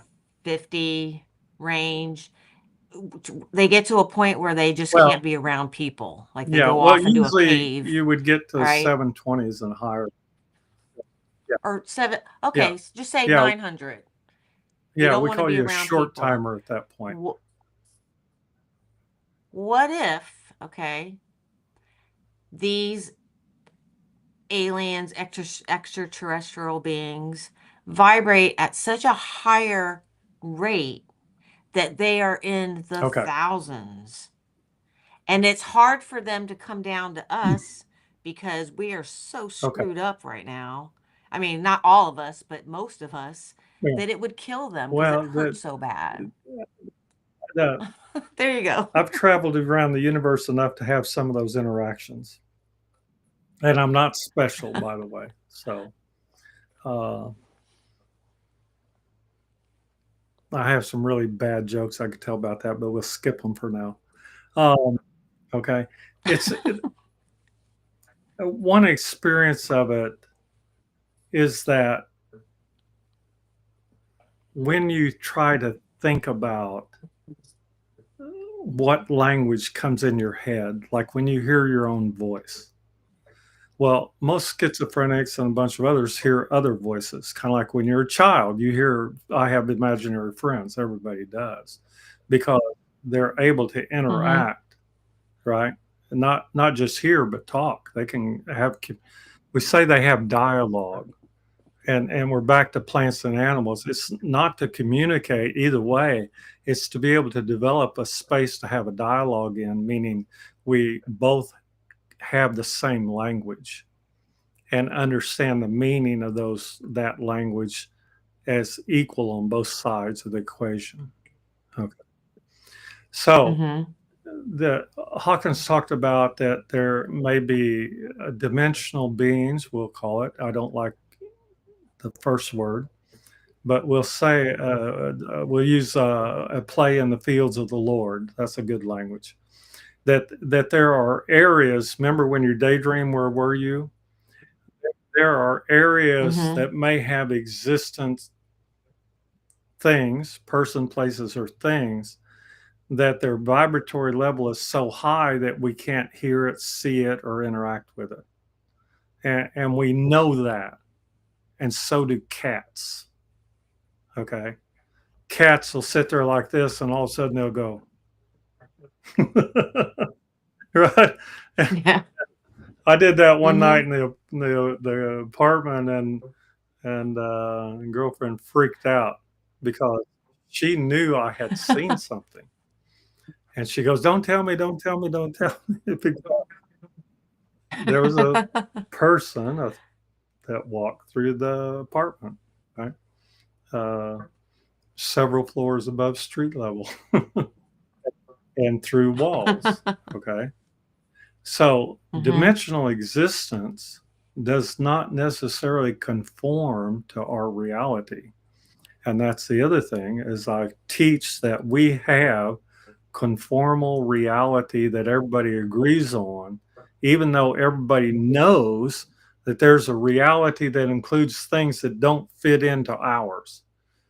How do we know that? Because Mm-hmm. of the X Files. So there, you know, see, and country and western music. So, Yeah. so, so yes, there are things. Nearest experience I had, I was in a deep, deep meditation one night, and I could literally hear the sound of wings, right? And I thought, well, that's pretty odd, right? Because I was so far out there that I wasn't hearing them at a physical level, but they kept getting closer. That really started to like, Hmm. what we call it, just like when you're dead, it started to bring me back into my own state of being. and they got close enough. I swear I could feel the yeah, The and breeze. then it went away. And to me, that was an experience of that which is at a different place, vibration, whatever. And somehow I had crossed whatever those dimensions were to the point that interaction or dialogue was possible. Okay. Mm-hmm. So when we go into relationship, person, place, or thing, we are opening up the potential of dialogue, right? Hey, Michelle, I want to go out for coffee, right? I'm opening up a dialogue, just like they do on the computer now, right? All Yeah, texting, all chat. chat. And the difference is there's no physicality to it. Everybody has gone over to zero reality. They've abandoned number one. Mm-hmm. There's, well, let Yeah. me put my arm around you and ask you for a cup of coffee. You probably get thrown out of places. Please. Well, nowadays they use Oh those yeah, yeah. emojis, How dare you right? verbalize it? Okay. Yeah. Hey, Yeah. baby. Right. I was getting so much trouble. Well, they even break up with each other over the Pardon? text. They won't even like kids will break up Oh with each yeah. other Yeah. over the text. They won't Yeah. even be Yeah. face to face. Yeah. It's They like we're have. done. What's happening is that there is a progression to. Oops. Uh, remember my approximate reality book? We have Mm-hmm. synthetic reality, virtual reality, reality. I mean, there's all these realities, and the kids today have gone into virtual reality really hard. Well, it was first proposed. There used to be a show called Tron or something. Uh, there was Mm-hmm. a book, not Mona Lisa Overdose, Snow Crash was a book where we start talking about the interactions of like teenagers in a virtual world, and physicality is completely gone out of it, like as far as relationships and stuff. And they go through the whole relationship. They get excited, they get upset, they get mad at each other, they yell by, what do you call it, cap lock. And I'm like, oh my god, right? What happened to fighting and pulling each other's hair and pinching each other? And I don't know. All the physicality of that's gone, right? And Yeah, it's a shame. they will look at you shocked, like you want to like hug me, right? And, I don't know. I grew up in a different age, and I can watch the virtual world develop, and it is on a crash course right now. And we know that because human interaction is in a state of devolution, not evolution, right? So, so Yeah. Wow. Anything else you yeah, would like to add? bring back 8 tracks. Nobody, They were the nobody best, knows weren't what that they? means anymore. I I love it. said, Yeah, I have a problem. I have memory. I can remember what people said or what things looked like or what was going on. And if you don't have that, you don't have a basis for your own existence. If you and if there's no depth, mm-hmm. if there's no data density, like there's no data density to an emoji or to a text. Not like I'm talking to you and you hear the vibration of my voice and you can add visual. So you've got hearing, you've got touch. If you touch, all that adds up to a reality. And if you start taking it Yeah, away, you end up with a virtual reality that has no humanness in it. Okay. And, yeah. And we that's just true. look at declining birth rates. Look at the music compared to the 60s, right? In 50s and 60s, it was like, hey, baby, you're beautiful and I want to get with you. That's basically every song, right? Except for the Yeah. whining songs of Why'd You Leave Me, right? I found somebody better, right? But the object was to acquire or invest in a relationship. And so Hmm. we had population growth, we'll call it, as an outcome of that. Yeah, and now we Baby don't. boomers. We have no population. Yeah. It's the Why? Because we opposite. have Yeah. no dialogue. We have no substantive dialogue. This is my language. So, No, you're absolutely right. It's like you said, you know, a couple having a cup of coffee in front of each other, and say the guy drops his coffee and it spills, that created a mhm. moment, a memory that those two can share versus being on your phone.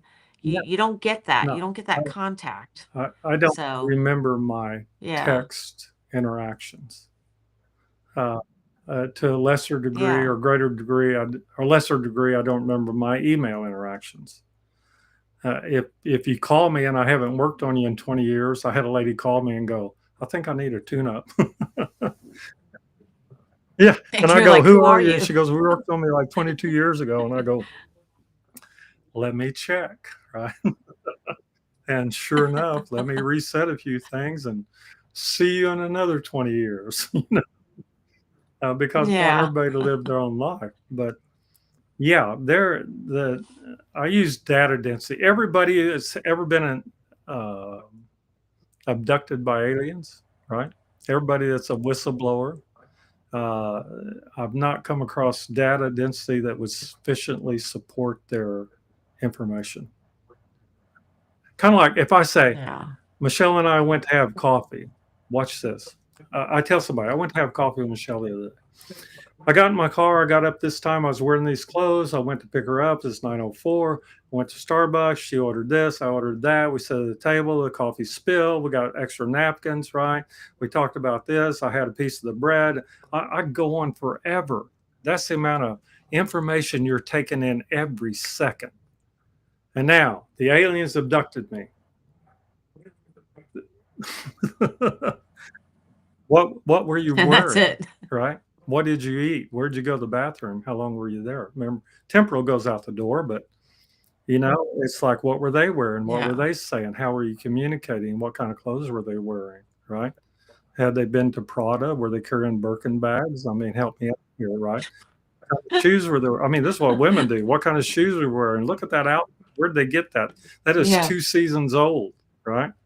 I can't get any of that information from anybody who ever claims to have been abducted or anybody who says, oh, alien aircraft, right? How do we know they exist? Because I have a photograph. What's the photograph? 1 million miles away. See that little dot of light, right?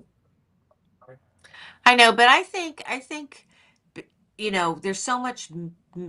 misinformation out there, but I also do think we are coming into a time where the possibilities are out there that we will Okay. experience When you that get into a whole. crossover interactive state with other, and like I said, I don't like the word dimensions, but other existences, then dialogue, communication and dialogue occur. Okay. To the same degree as like we're Mhm. interacting right now. Now, the degree we're interacting right now is not the same if I'm sitting there within 3 feet of you. That's different because Mhm. I'm having vibratory effects on you and your vibratory effects on me. I have frequency effects on you and vice versa. And then the environment we're sitting in and the lighting and everything comes into play. Okay. But without Mhm. them coming into play, I don't have enough data density to support the phenomena. That's what they call it. Phenomena is all in the mind, Mhm. but phenomena does not occur in number one reality. Okay, reality occurs in number one reality. I go put my hand on Yeah. the machine. I can go shake the hand of the alien. Now I can do that in a virtual world. Okay, but yeah, You want number well, one the reality. virtual Yeah. kind of subsumes the zero reality. It's a different direction Mhm. is the easiest way to put it. and there's nothing there because it's all created by you.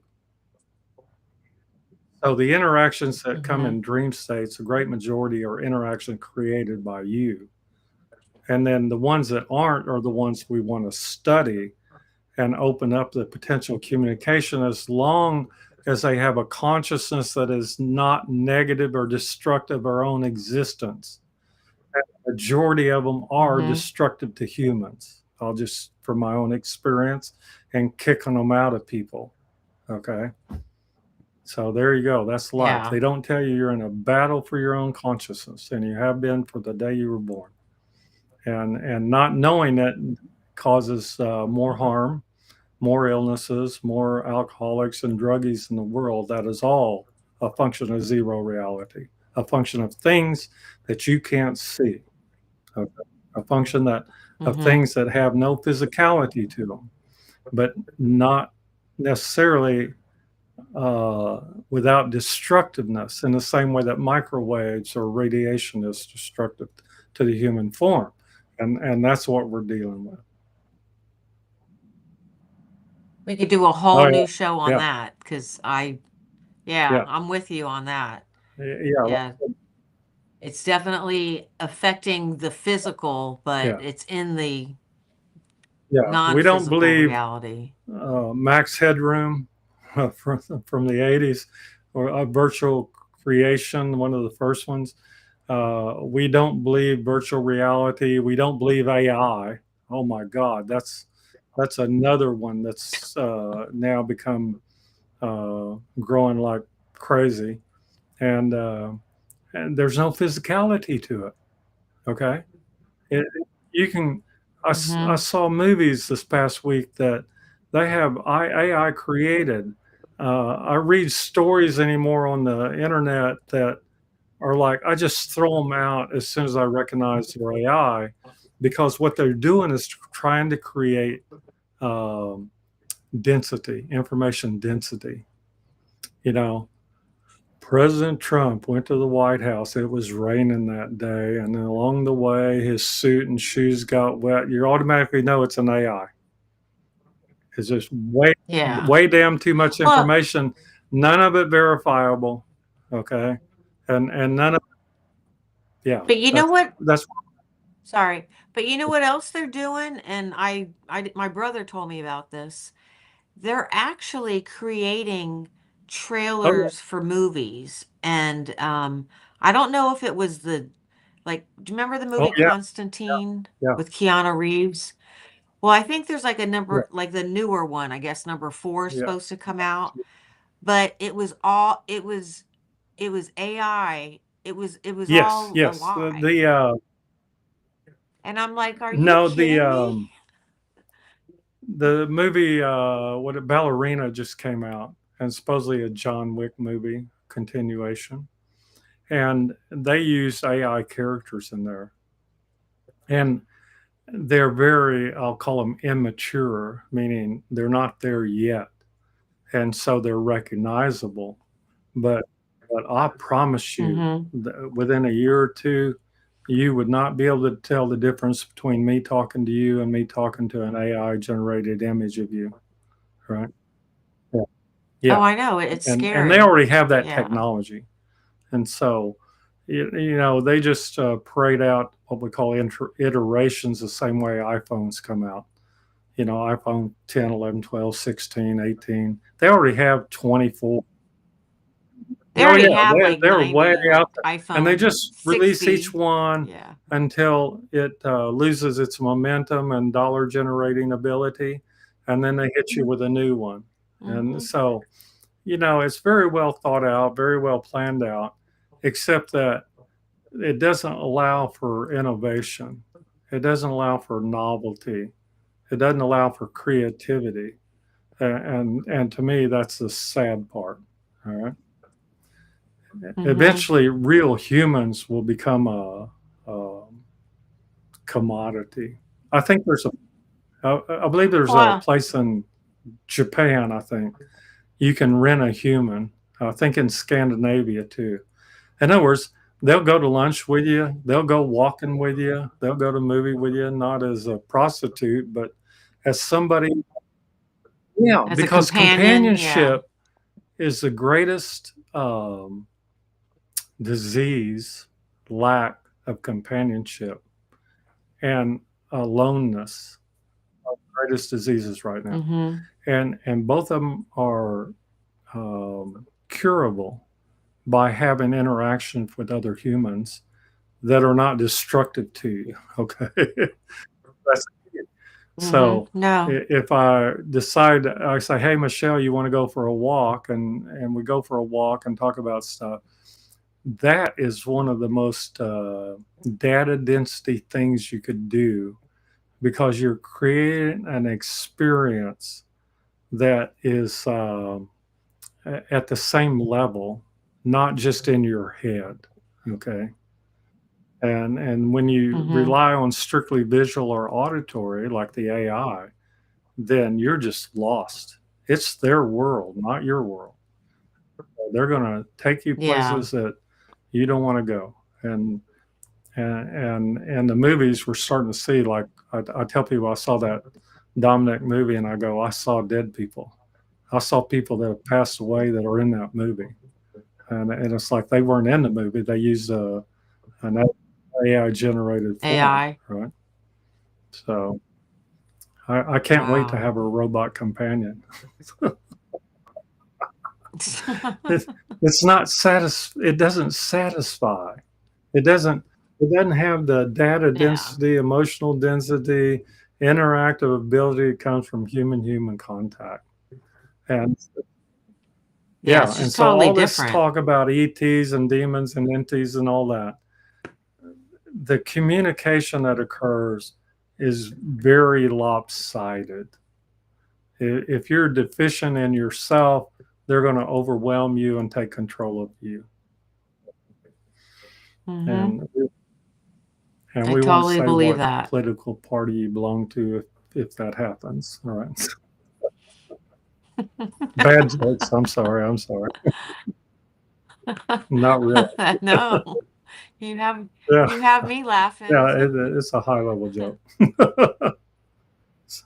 What are you talking about me? Oh yeah. No, I'm not talking about you.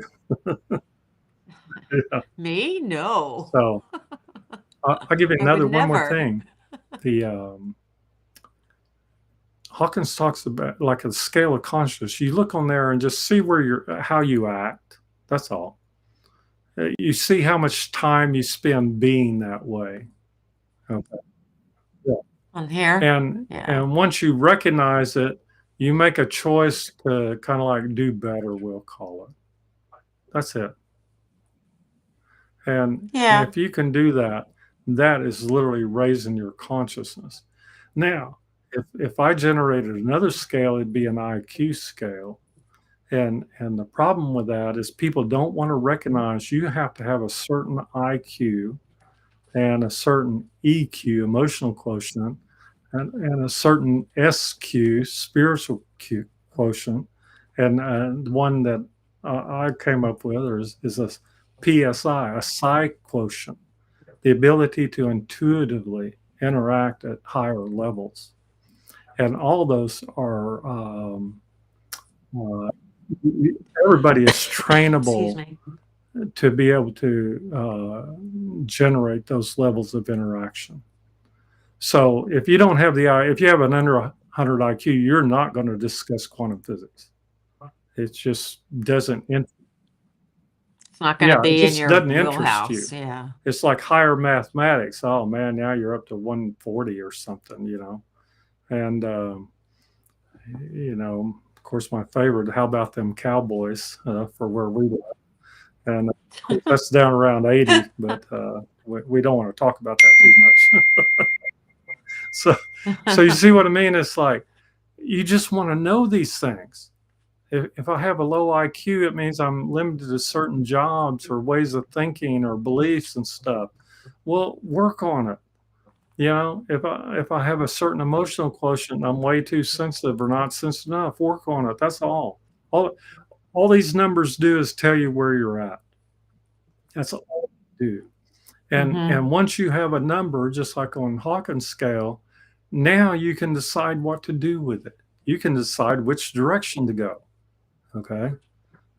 And if you Yep. do that, I guarantee you there's exercises, meditations, meridian flows. There's a million ways out there to advance yourself to your own benefit and benefit of others. That's what I do. That's what I work with people. So, Great. I don't, do you hear yeah, that bell? Is things are that your going on. I phone? thought I, I don't think it's, what, yeah, I thought I that's silenced okay. all those. No, no, you're good. We'll wrap it up. We're going Okay. on 2.5 hours, and no, I enjoyed this. This was great, and I know Kim had some questions, but we were in the middle of talking. One thing that she said was, you must surround yourself with people that have the same goals and joy, Yeah. feeling joy. Uh, That's the idea of community. And we've entered an age where um, your community is no longer just your relations. You know, we've entered an age where you can generate a community of people that extends around the globe. Um, I have clients in Australia, lots of them, Russia, you know, England. Uh, I've not met them except on the internet or whatever. Uh, but mm-hmm, by virtue of me working on them and with them, we've come to understand each other uh, in the same way that we used to just by being around somebody for a length of time. You know, in high school, we were around people that not necessarily liked us or we liked them, but we formed a community. We, like in my high school, there was 58 of us in our class, and we stuck up for each other, even though we'd beat the heck out of each other given any opportunity, right? But boy, we didn't want anybody mm-hmm. else doing it. And so it's that same thing of that aloneness um, and companionship. We have to reach much farther now. And to me, the internet and AI are insufficient to deliver that. And that's my opinion.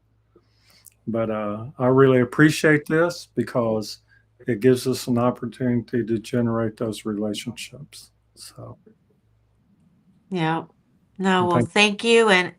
And those of you watching, you can contact Randy. I have his email up on the screen. Do you want me to throw your phone Yeah, number back and of up? course I tell people immediate responses are available through PayPal and Zelle. So if anybody wants to contact Yes. me, you can Me immediately too. get my attention. Okay. And for all the millionaires and everybody out there that have lots of money, you need a lot of help. And for all the people out there that don't have any money, you need a lot of help. And A lot so of help. let me help or help yourself. Either one works. Okay. Okay. Great. Well, oh, sorry, I had a mosquito.